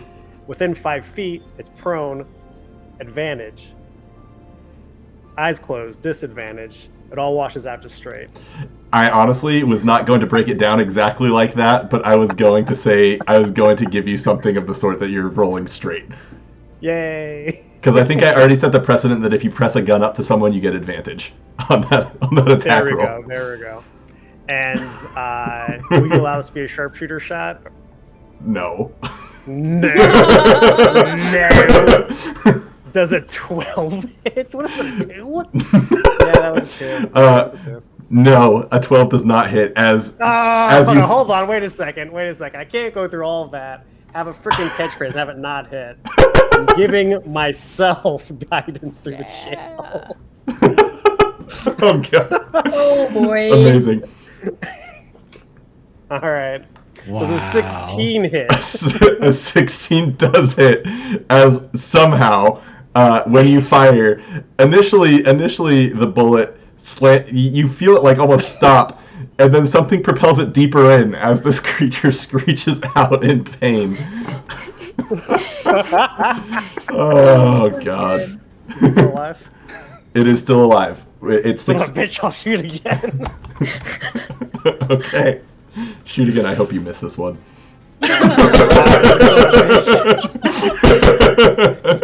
All right.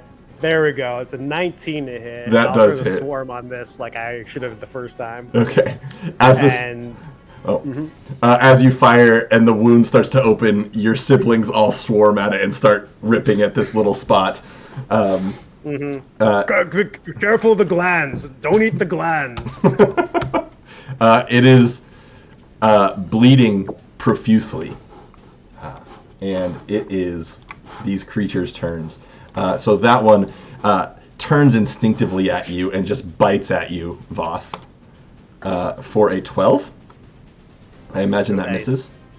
Mm-hmm. Arena, the one by you, also snaps at you as these daggers shot out at it.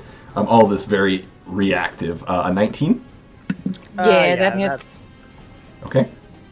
So you take 9 piercing and 7 poison as you feel this like weakness shift through your body as it bites you kind of in your shoulder area. The last one has to dash to get to the group, and that's its turn. And it is Ruse's turn. Finally. So one has dashed up next to you. Oh. Like how next to me? You within punching distance next to you. Fine. Ugh. I had a whole thing planned. Okay. Just walk up to me. Okay, it's if you had a whole thing planned, it's 10 feet away from you instead of 5. Thank you. True love right there. Right? Yeah, That is a kind quick GM. stream take note. That's real love. Mm-hmm. All right. So first off, they are going to reach into their pocket and pull out, one of those little vials of blood. We're going to look at it for a second, unstopper it, take the shot, pinky out, and if I have this right. I have the corner of his eye. Voth's like, oh, that's a good vintage. Their eyes changed. And their eyes turn to a bit more of a brighter orange. Ooh. So I'm going to very read this nice. out because I need GM input on the interpretation. Okay. Also, Prince. So I have one mutagen that when I consume, I get my dex score increases by 3, as does my dex maximum. So that's 6 total. I think it means if you were at 20, you could go to 23. So normally you can't go past 20. Okay. So if this would take you to 21 or 22, you can get that. Gotcha. Okay. Well, anyways, I'm gonna down that because that gives me a +3 to my dex.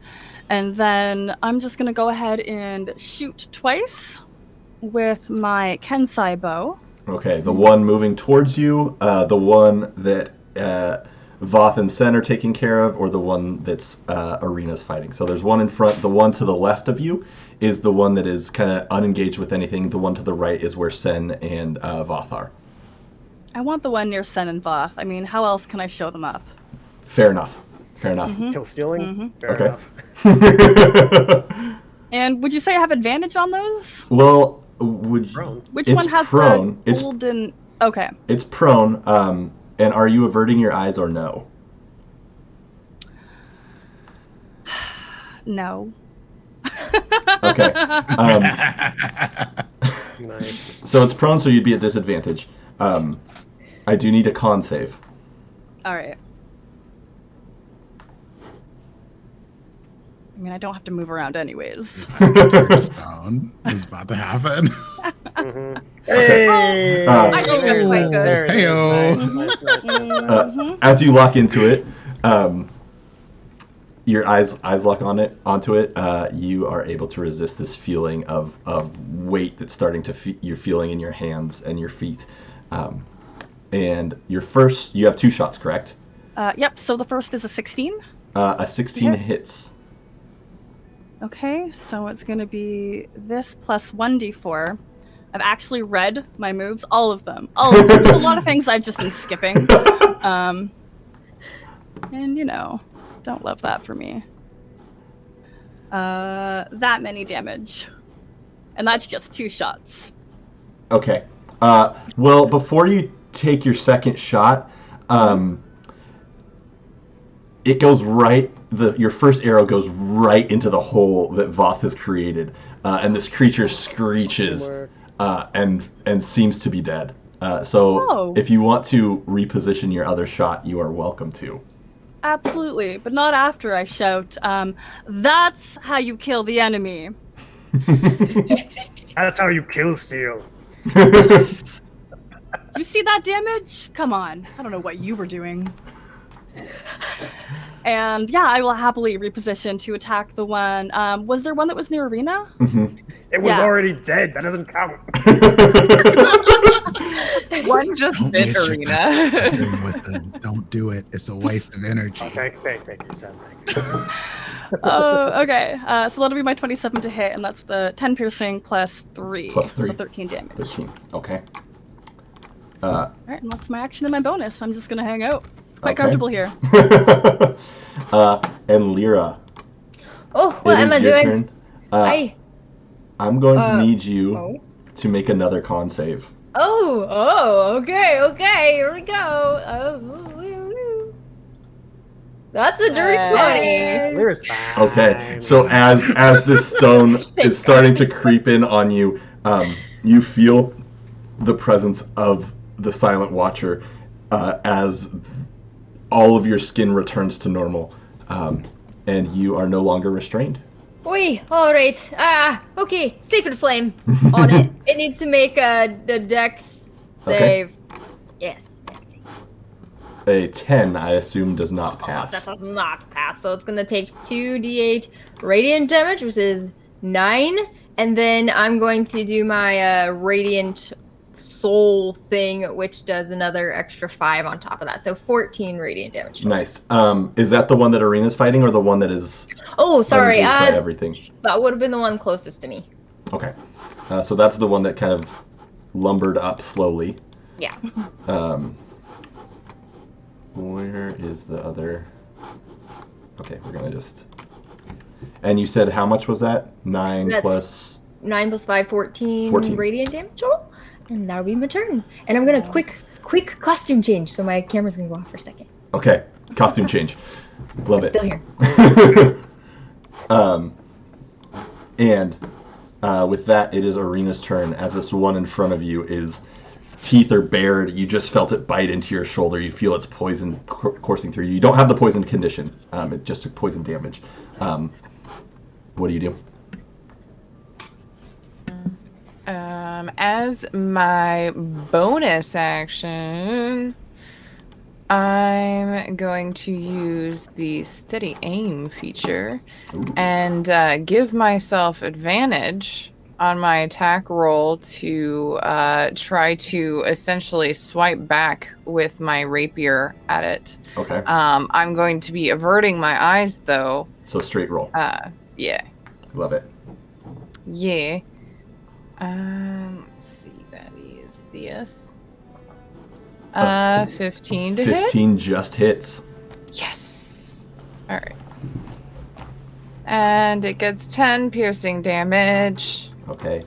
You reach back. You feel that sword slide into it. The creature screeches at you. Anything else on your turn? I don't have anything else. Okay. With that, it is Sen's turn. An arrow just landed in the one in front of you. It is unconscious. There's one fight, or it is dead. There's one fighting Arena, and there is one moving towards Ruse and Lyra. Okay. There's one moving towards Ruse and Lyra. I will go and fight that one then now.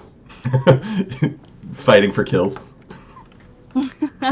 Basically, I mean, that's not how Sen thinks of it, but that's how me, the player, thinks of it. Sen is just like, I wish we weren't dealing with these.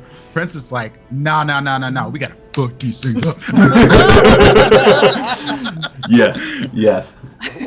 The outcome of this battle isn't whether our characters live or die, Steven. It's how we're going to shit talk afterwards. I know. I think that's one of my favorite parts of this group. Yeah, absolutely. The 24 definitely hits. That's a crappy roll. Right, let's do it again. The 16 also hits.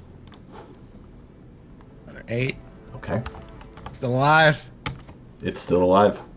All right, then I'm going to blow another Moxie, and I'm going to basically do the monk equivalent of Flurry of Blows. I'm going to take 2 more attacks at this thing. Nice. Yeah. Get it. 26 hits. Ooh, 10. Nice. 10 bludgeoning, and That hits. another 11 bludgeoning. As you're pounding into it, just like over and over, you can feel its bones crunching through this like tough hide. It's screeching out, but it does stay standing. Voth, it is your turn. You hear After from that, Arena. Quinn just gives it I the could finger. really use some help over here. Voth is the one that sends like pummeling, and Voth, not Ian. Voth is like, oh, Sen's taking care of that one, and then looks over to Arena. Who is actively bleeding in front of this one? Sen's just like, A little busy. All right. In that case, I'm gonna risk. Voth's gonna risk the Constitution save. He's gonna look right at it. He's gonna sharpshooter it with his musket. Okay, give me that con save. I'll do the con save first. Oh, Yeah. what happened to the? That 20. Oh, so good. Oh, Danny dropped off, No, Danny. and Danny's back. Oh. Yay, We're good. Danny's Sorry, back. pushed the wrong button. That is okay. We're just gonna do a couple shifts, or you can all play the characters for the boxes that you're around. Your choice. Yay. Yeah, you guys. Okay, take your turn. I just made that. Who Yeah. am I? Okay. I have Who am lots of I? siblings. Oh, Let's hey, see. I didn't change. I'm Rubes now. I didn't either. I didn't realize that. Your con save is good as you kind of brush off that feeling of stone. All right, and we're gonna go ahead and going to go ahead and Hunter's Mark it, and we're going to go ahead and Sharpshooter Boom. Oh my god, a 3. Oof. The Sharpshooter gives and the Sharpshooter takes away. But a nat 20 follows it up. Why don't you describe how you shoot that one to death? Hold on, I gotta roll all the dice here. Excuse me. Excuse me. I need to roll many dice. Apologies. Thank you. Sincere. Thank you. Oh my god, what is happening? All right, I'm rolling all the dice. Goddammit. Because we're gonna favored foe while we're at it. Because why wouldn't we? So that's 27 before I roll all the extra d6s. 27, 31, 34, 40, 52 points of piercing damage. So as you're fighting this thing, the first shot rings out. It's not even close. Like, blows a branch off a tree like 10 feet to the right. You hear, not helpful. The second shot, you're not sure how, but all that's left is like the head of this creature. And the rest of it's just gone. It's like in video game physics where you do like a ranged attack and it like decapitates them. And how did that? You know what? Let it fly. Yeah, exactly. So that one's super dead. This last one moves to bite at again, just trying. It's like last gasp, barely alive. Bites at Sen. For 24, which I believe will hit. That does 9 piercing and 7 poison. As it kind of bites into one of your arms as you're swinging towards it. And it is Ruse's turn. All right. So, because I need this kill. Priorities, people. Stay focused. What I'm going to do is... We're going to punch it twice. Yes, please. But after my first punch, let's just see if that first punch does anything. It's fine. All I need to do is make the attack. It doesn't have to hit. The attack has been made. I will use my reaction. So it is now vulnerable to bludgeoning. Okay. And I'm going to attack again.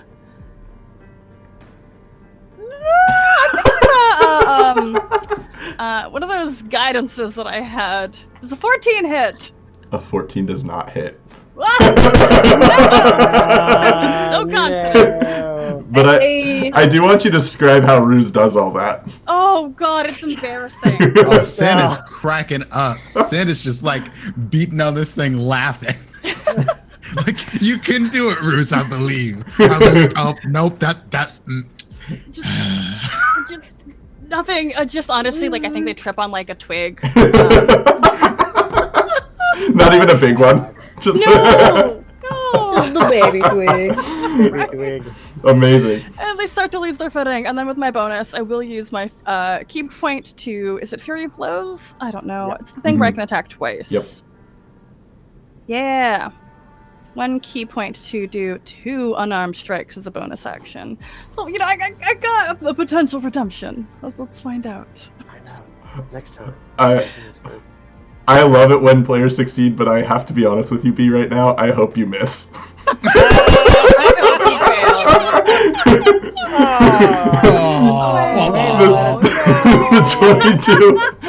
22 does hit.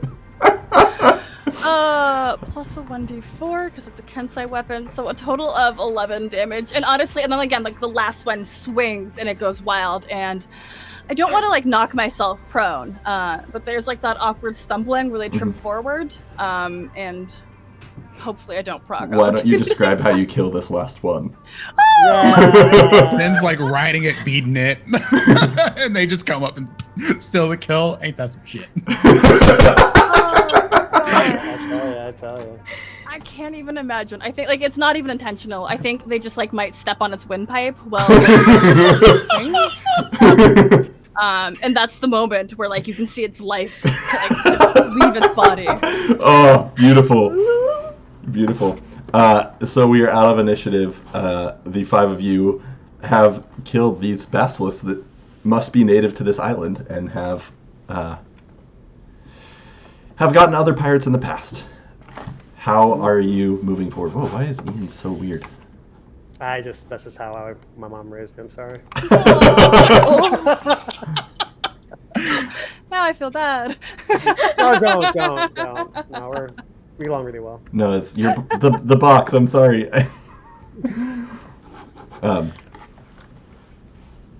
So you still are in the middle of this jungle.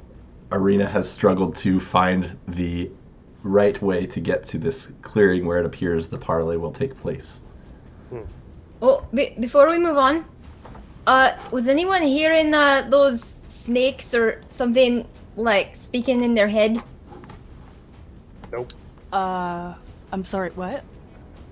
Well, were you hearing any voices? Sen gives a look at Lyra like, Don't look at me like that. no, it's more like weird, like recognition that maybe you have something similar, but that's weird to Sen. No, nobody's heard the voices. What are they saying? Been saying, yeah. Well, just a moment there, back before we were first attacked. Something was telling me to burn the maps from our captain. And oh gosh, I feel like it's taking over me now. It's taking my voice. Oh, but it was trying to take over my head. I'm sounding crazy here. Lyra's got the vapors. No, I'm fine. What I'd say is don't agree to any deals that they ask you to take. But what if it said something like, if we don't burn the maps, we're all gonna die? Yeah, we're probably all gonna die eventually anyway. Don't take the deal. I promise you, they always turn out bad. Was there anything else there? It said, burn the maps or we'll all die. Anything, details? No, it wouldn't tell me anything about it. Do you know who it was? I Have you don't. heard the voice before? I didn't. Did it sound familiar? No. I think no. Oh no. Never heard a voice like it before. You maybe want to let us know when you hear that voice again? Oh, sure. If it doesn't succeed in doing whatever it was trying to do. Well, if Lyra starts acting suspicious, everybody keep an eye out. Yeah. Don't mind me though. I'm just gonna go look for a proper path because Arena, we've been going in circles. I didn't want to be the one to say it, but yes. Yeah. I don't know what you people want from me. I grew up on a ship. I am not a trekker. You keep telling me I'm the trekker, but I'm not. I'm a pirate. I know a ship from one end to the other, but I don't know about islands. Where do you look for tracks? Sample some of the dirt. Does a 24 help us find our way? Yes, it does. Turns out the bounty hunter is good at tracking. Yeah. Wow, weird. What that? It's hard when the bounty hunter is also the laziest one on the crew. I feel like those things always kind of coincide a little bit. True. Yeah, so, Ruse, you are able to make it to this clearing. In the center, you see this large banquet table made out of wood. I will say you can all see this before anyone would notice you, but some of the crew from the Black Ballad seem to be preparing things. There is like a small stage. You see some instruments to the side. It's actually decorated quite nicely. There's plates set out. All of the plates seem to be made of some sort of precious metal. There's gold, there's silver, they're very beautiful. Goblets. It's very, very nice. What are you all doing? It's the table is probably from kind of the edge of the jungle where you are. It's probably about 200 feet. It's sort of a circular or a semicircle clearing. Past the table is, you can see like kind of the beach shoreline area, as well as the Black Ballad itself. There's kind of a constant flow of crew members carrying boxes that seem to be of food and other such things, moving back and forth. Where is my bag of money satyr from the Black Ballad? Your bag of money, satyr. Well, I mean, let's think about the bounty on him. It's gotta be outrageous. You know, Ruse doesn't just like anybody. They just like them when they're worth money. You're talking about Fearheart, correct? Yes, yeah. You don't see him currently.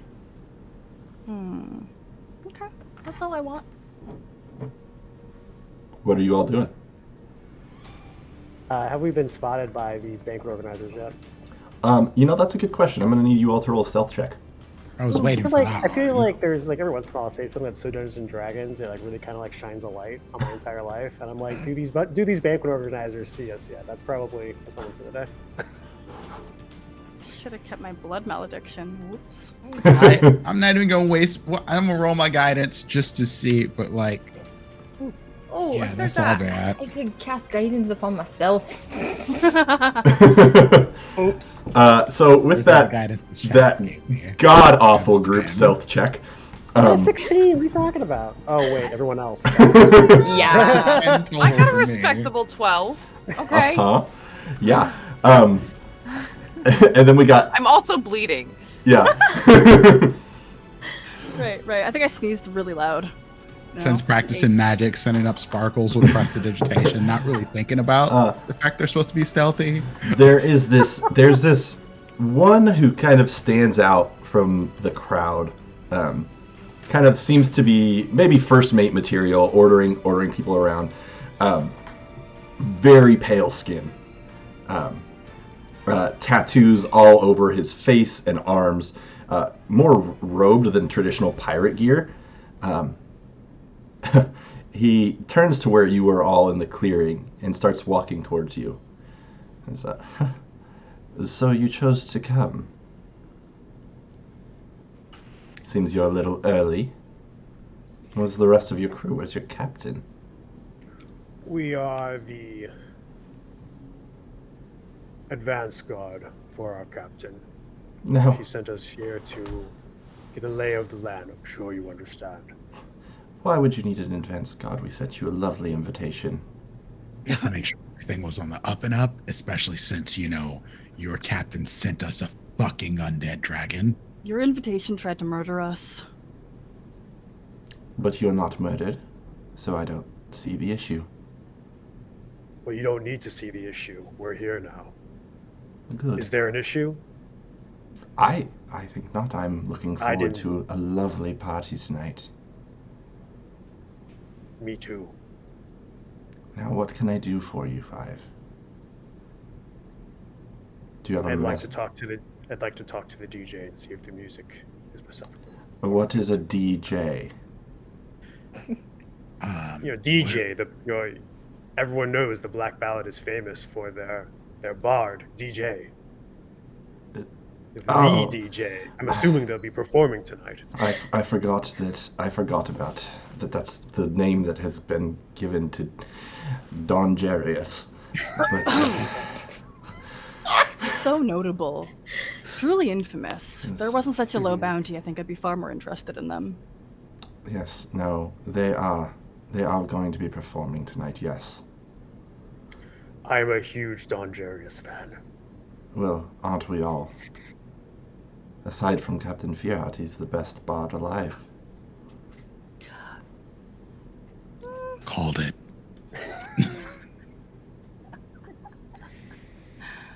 I do believe that's a matter of opinion.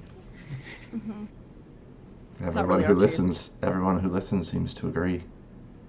Yeah, I just stop listening most of the time when bards start talking, personally.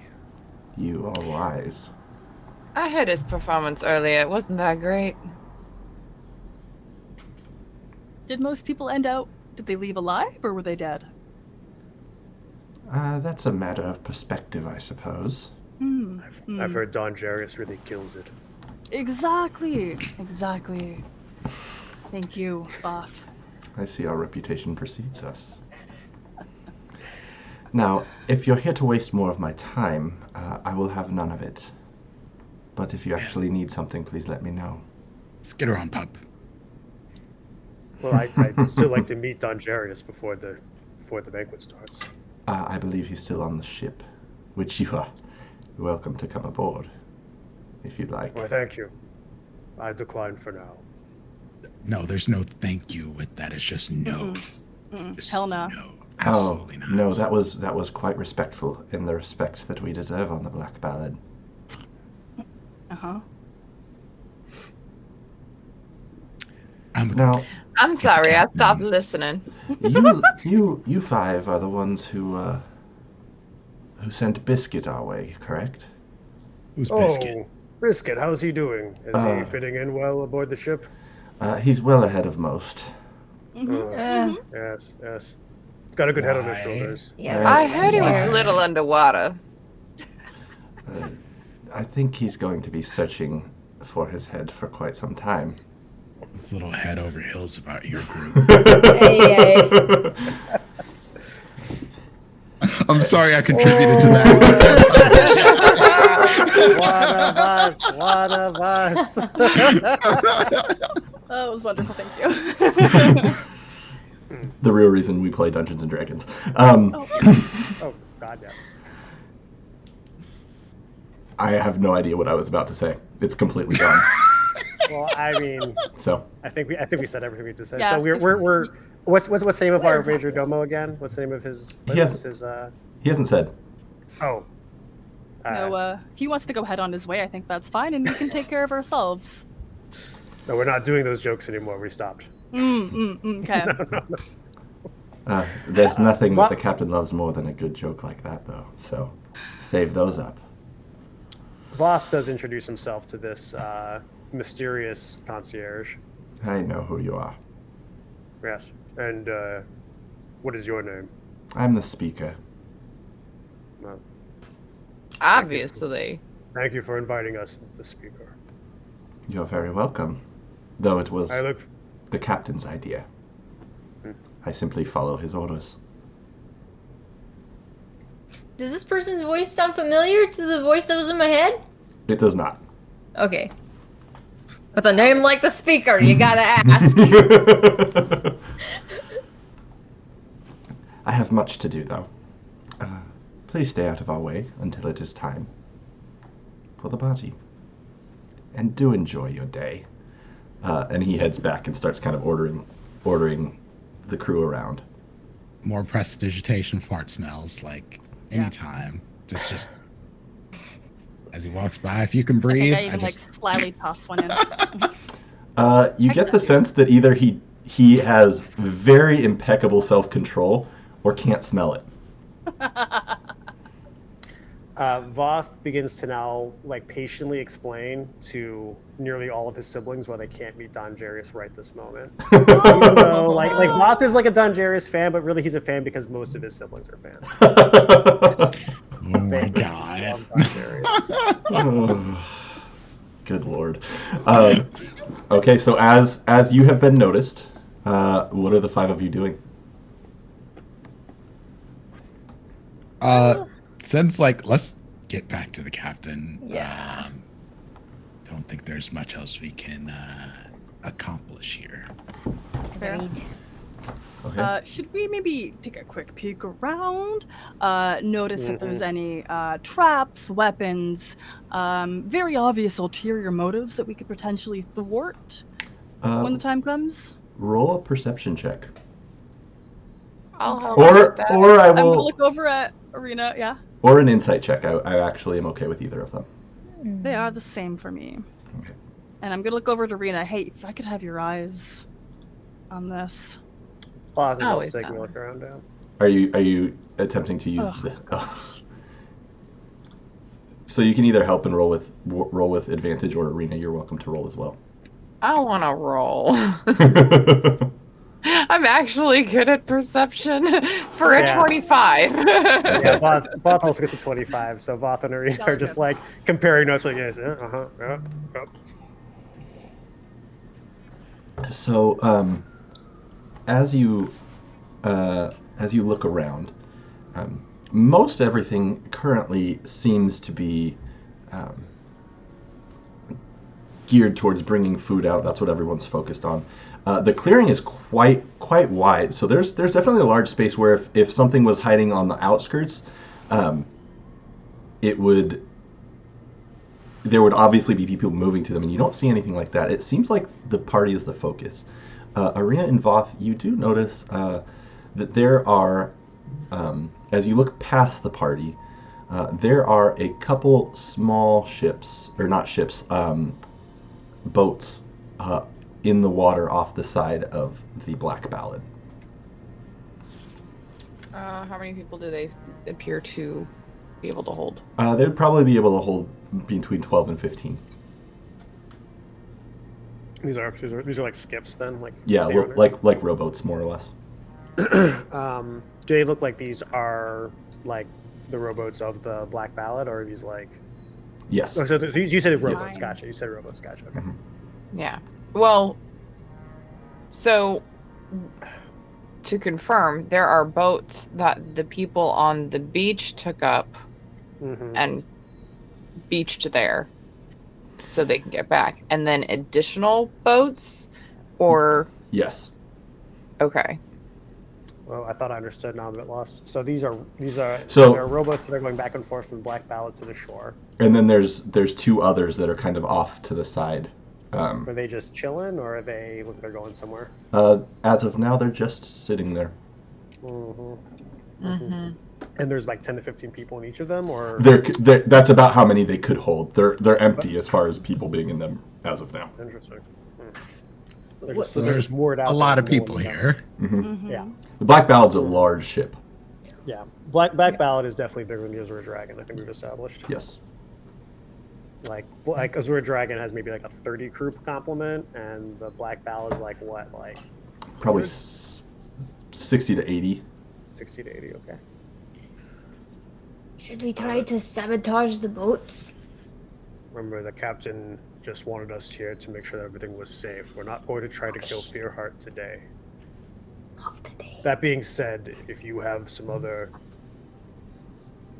ritualistic, dark magic that you think might help, by all means, go for it. Nothing is cracking my mind at the moment. Are there any like vantage points for looking out over this? So it's a very stereotypical kind of cove that it's in. There's kind of around on the corners there are two like more cliff-like hills that probably rise about 50 feet above kind of the level that this banquet will take place at. Okay. Though they're probably they're maybe 500 feet away from where you actually are. They're not right up close. Gotcha.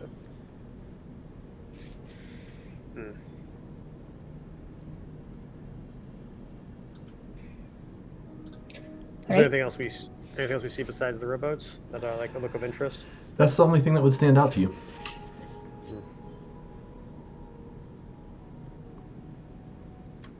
All right. Okay. So you're heading back. I think so, yeah. Okay.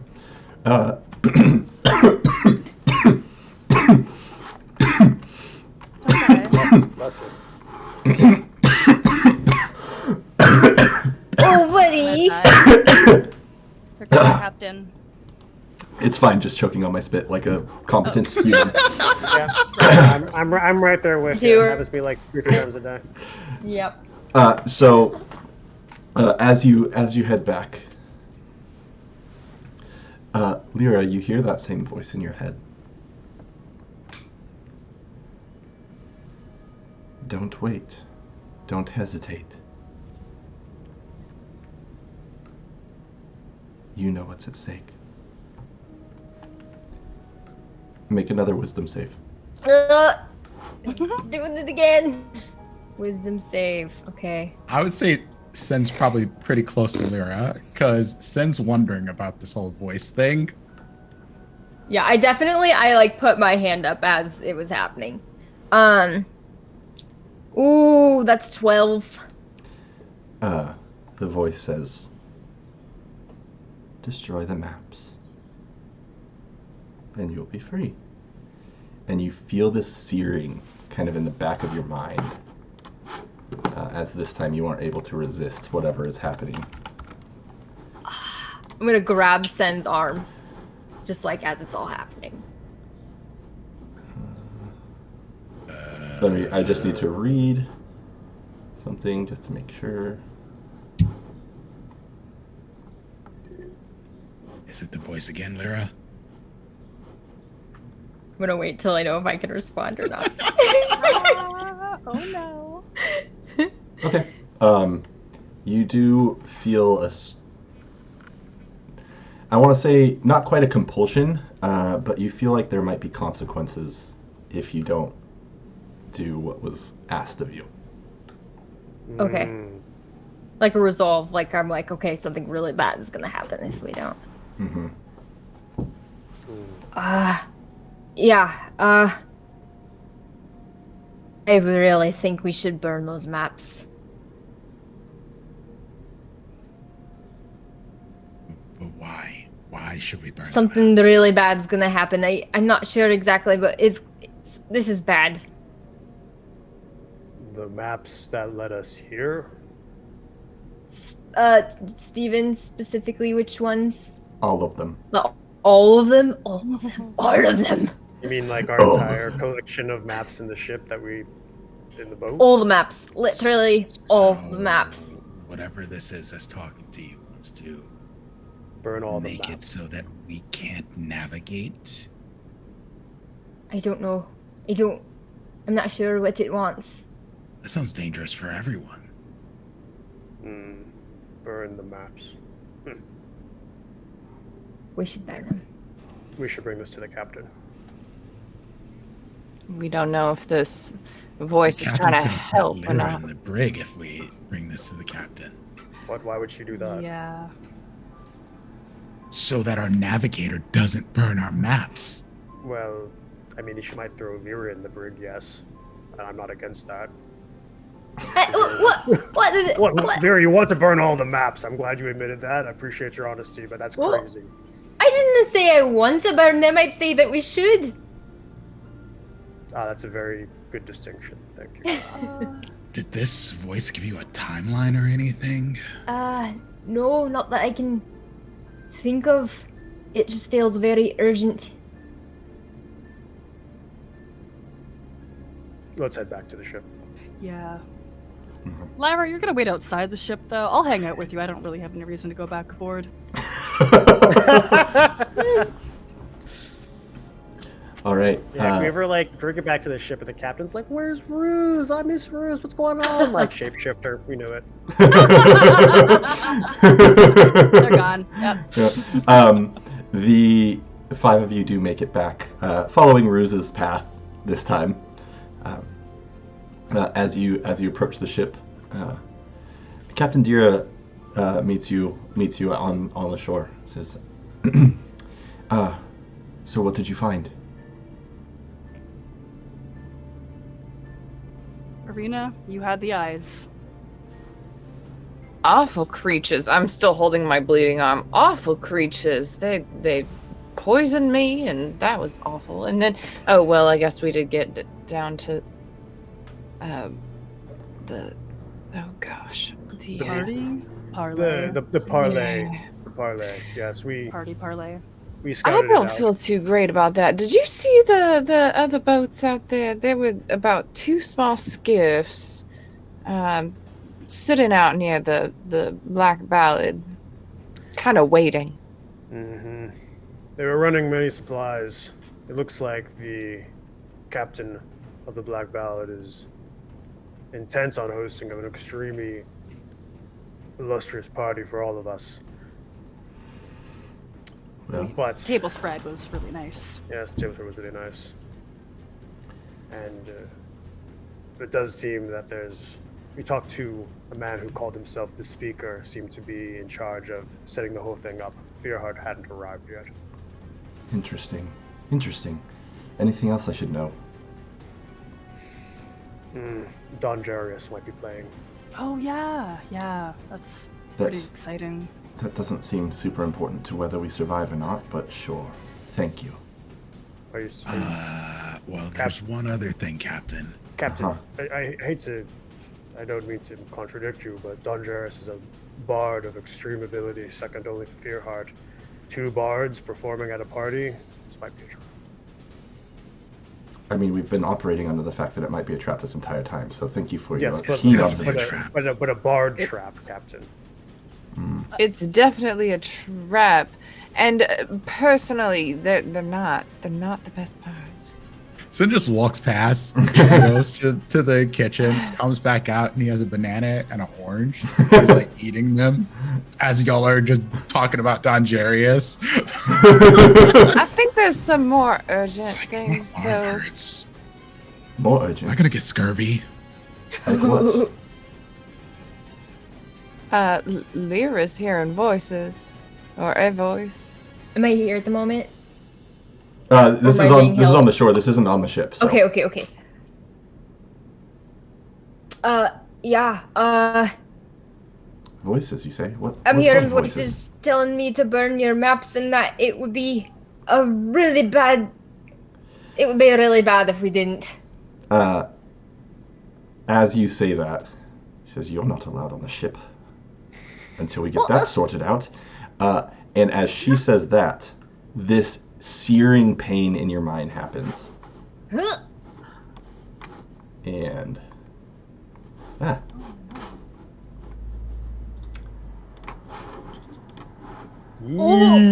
you take 21 psychic damage. I just like bend over in pain, grasping onto my head. Yeah, the one she hears is not like the one that I hear. It's not the same. No, I get the sense that that's true. I'm telling you, Captain, this is really bad. Well, let's deal with one bad thing at a time. Captain, if I may, this may be all the same bad thing. No, I'm very aware. This might be part of the trap. Laura, eat the snack I gave you. It'll help. A little. Okay. Just like kind of like when you give your friend like a granola bar when they're like super hungry and like low blood sugar. I'm just gonna and just start snacking on that. Aww. Take the 3 temp HP. She says, "Well, let's get ready for this party, and afterwards, because we will all walk out of there, we'll deal with this voice in your head." Yeah. So is there anything you would want to do to prep for this party? Besides getting so fancy. Oh, okay, that's it. I suspect Lyra needs a short rest. I would also like a short rest, please. Yeah, I was saying, we've all taken a little bit of injuries. I could use one of those. This is a short rest, yes. Okay. Yay. Now, reminder, y'all get the benefits of my chefness. Chef. Thank you. So you get hit dice. You get an extra D8. Extra D8. Yep. Nice. Awesome. Okay, so as you all do that, we're gonna fast forward a little bit. As you all get ready, you see Dira in this very, very fancy suit. She does not get dressed up very often. It's sleeveless. Her incredibly strong arms are showing. Complements her dark skin very well.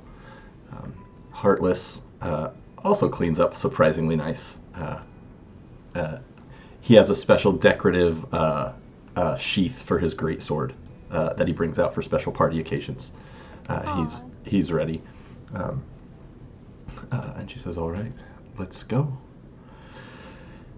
See what happens." Voth is wearing his nicest boots. They smell nice too.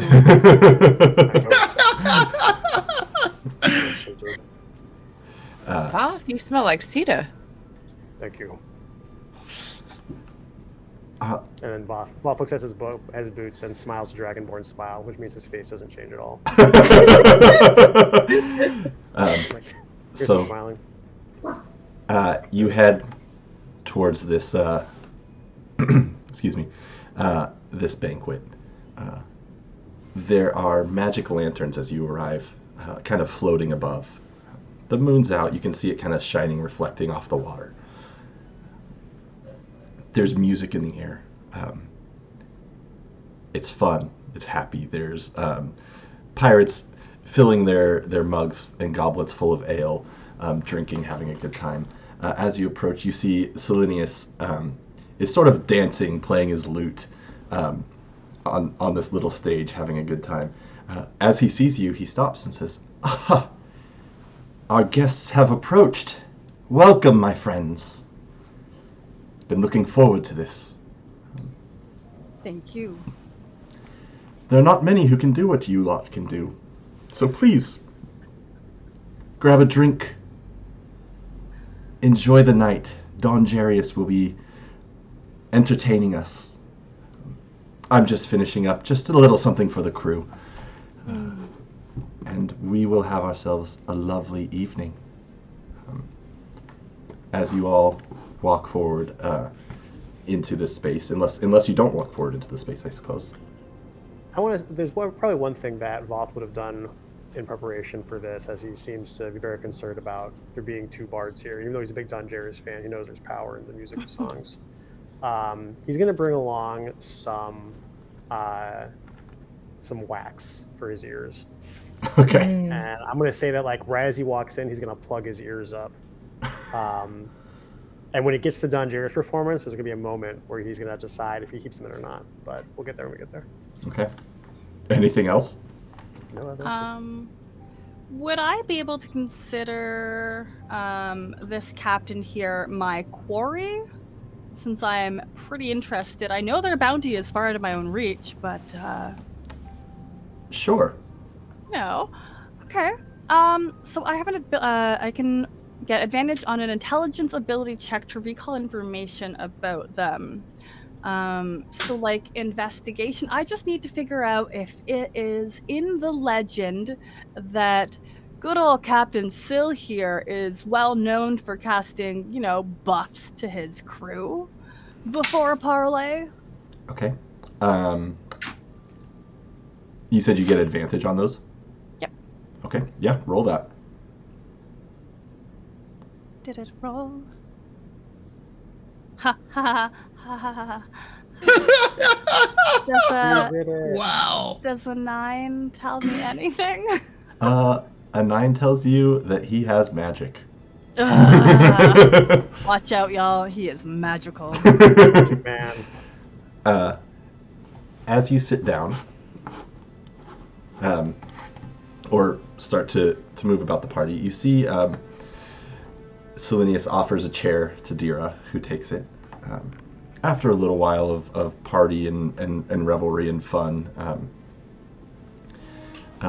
everyone begins to sit down for the meal. Selenius says, "The speaker should be bringing our food soon, but first a toast.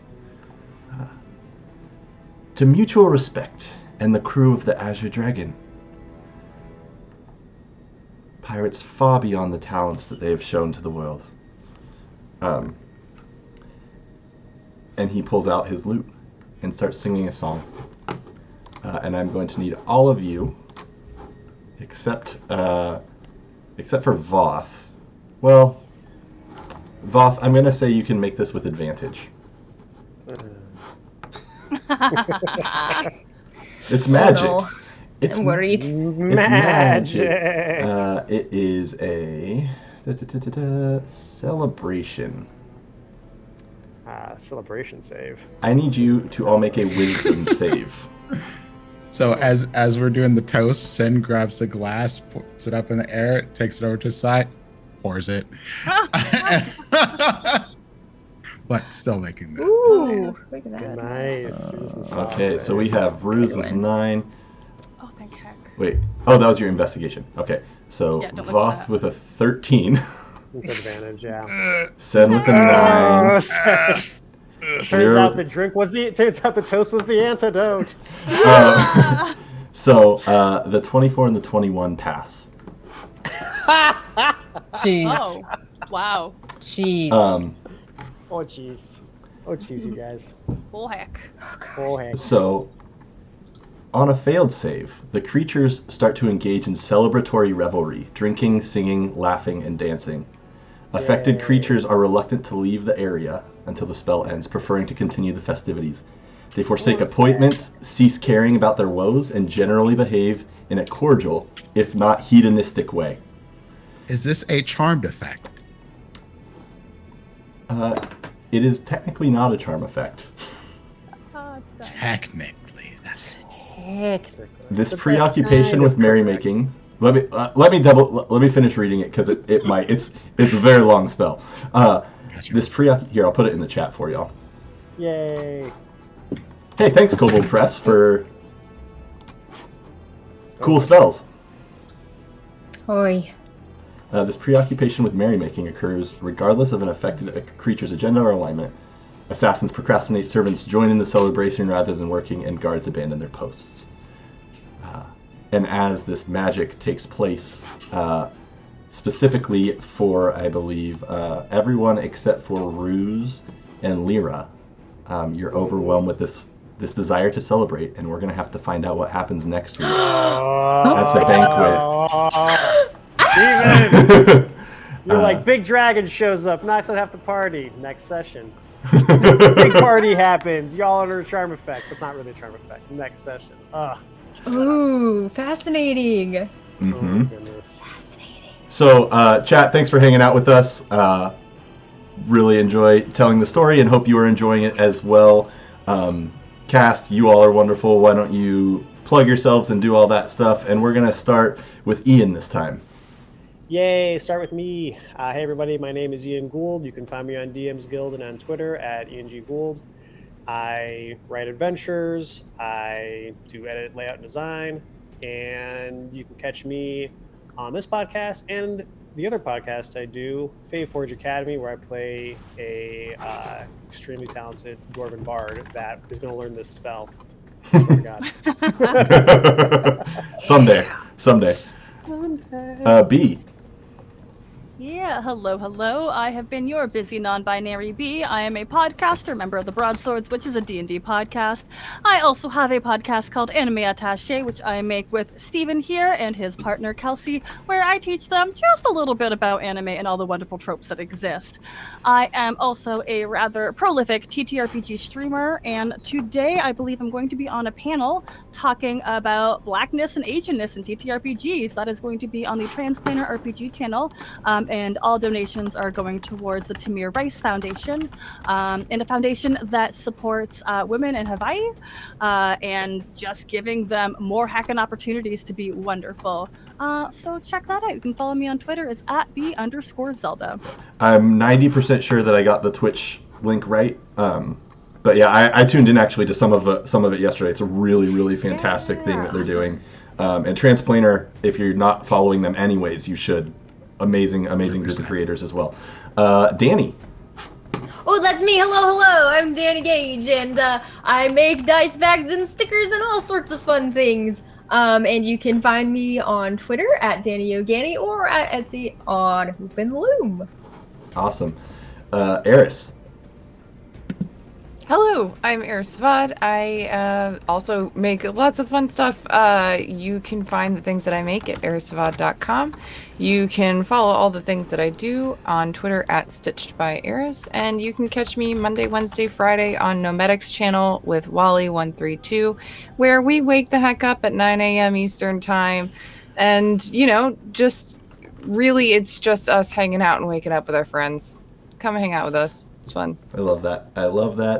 And Prince. Hey everybody, it's Prince, aka Dimples and Dice around the internet. I'm all over the place. So follow me on Twitter because you'll catch me on several different shows. As a matter of fact, tonight on my channel, 7 p.m. Eastern time, we'll be running our third episode of Into the Bloodlight Wastes. That is DM'd by my wife, and an excellent group of folks are joining with me, including Chris, who is a Tiny Poison over in the chat. She'll be around hanging out with us, playing a very anxious barbarian. I think I saw Graham in the chat earlier too. So Graham's here as well. Yep. Yeah. Those fine folks will be playing with us. Then on Saturday, you'll catch me on Vancouver by Night, as well as Rolling These 20s, both Vampire the Masquerade shows. One, I am a player. The other, I am the storyteller. And then this week, this Sunday, we will also be back with my D&D campaign, Dungeons & Dragons Acquisitions, Inc., The Initiative. Nice. And that will be at 4 p.m. Sunday. That's Eastern time. Awesome. And I am Steven. I am DM for On Winds and Whispers for Faeforge Academy, and do all the production stuff for those as well. We have a new episode of Faeforge coming out tomorrow on all your favorite podcatchers, so make sure you subscribe to those. Excuse me, I've got something stuck in my throat still from my earlier incident. I'm choking on my spit. We also do bedtime stories with Brina on Tuesday nights on this stream. We do editing stuff, so if you want to see the behind the scenes of how actual play podcasts are made,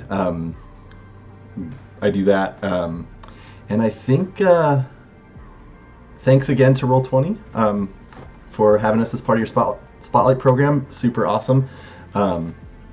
And if you don't use Roll20, give it a shot. It's a really wonderful program. Let's see who we can raid and get that set up. And thanks y'all for being here. It means a lot to us. Yes. Thank you, everyone. See here. I should have been doing this while y'all were talking, but I was distracted listening to your beautiful voices. Giving us those interesting complications. Keep that up. Ooh, yes, please. Yeah. Give them to us. Okay. We are going to the transplanar thing is not up yet, right? They haven't started. That doesn't start until I think 4:30 Eastern. Okay. So go follow that. We're gonna go say hi to the Geekly Inc. people who seem to be on right when we're done. So say hi to them, and we appreciate you all. We will see you next time. Bye.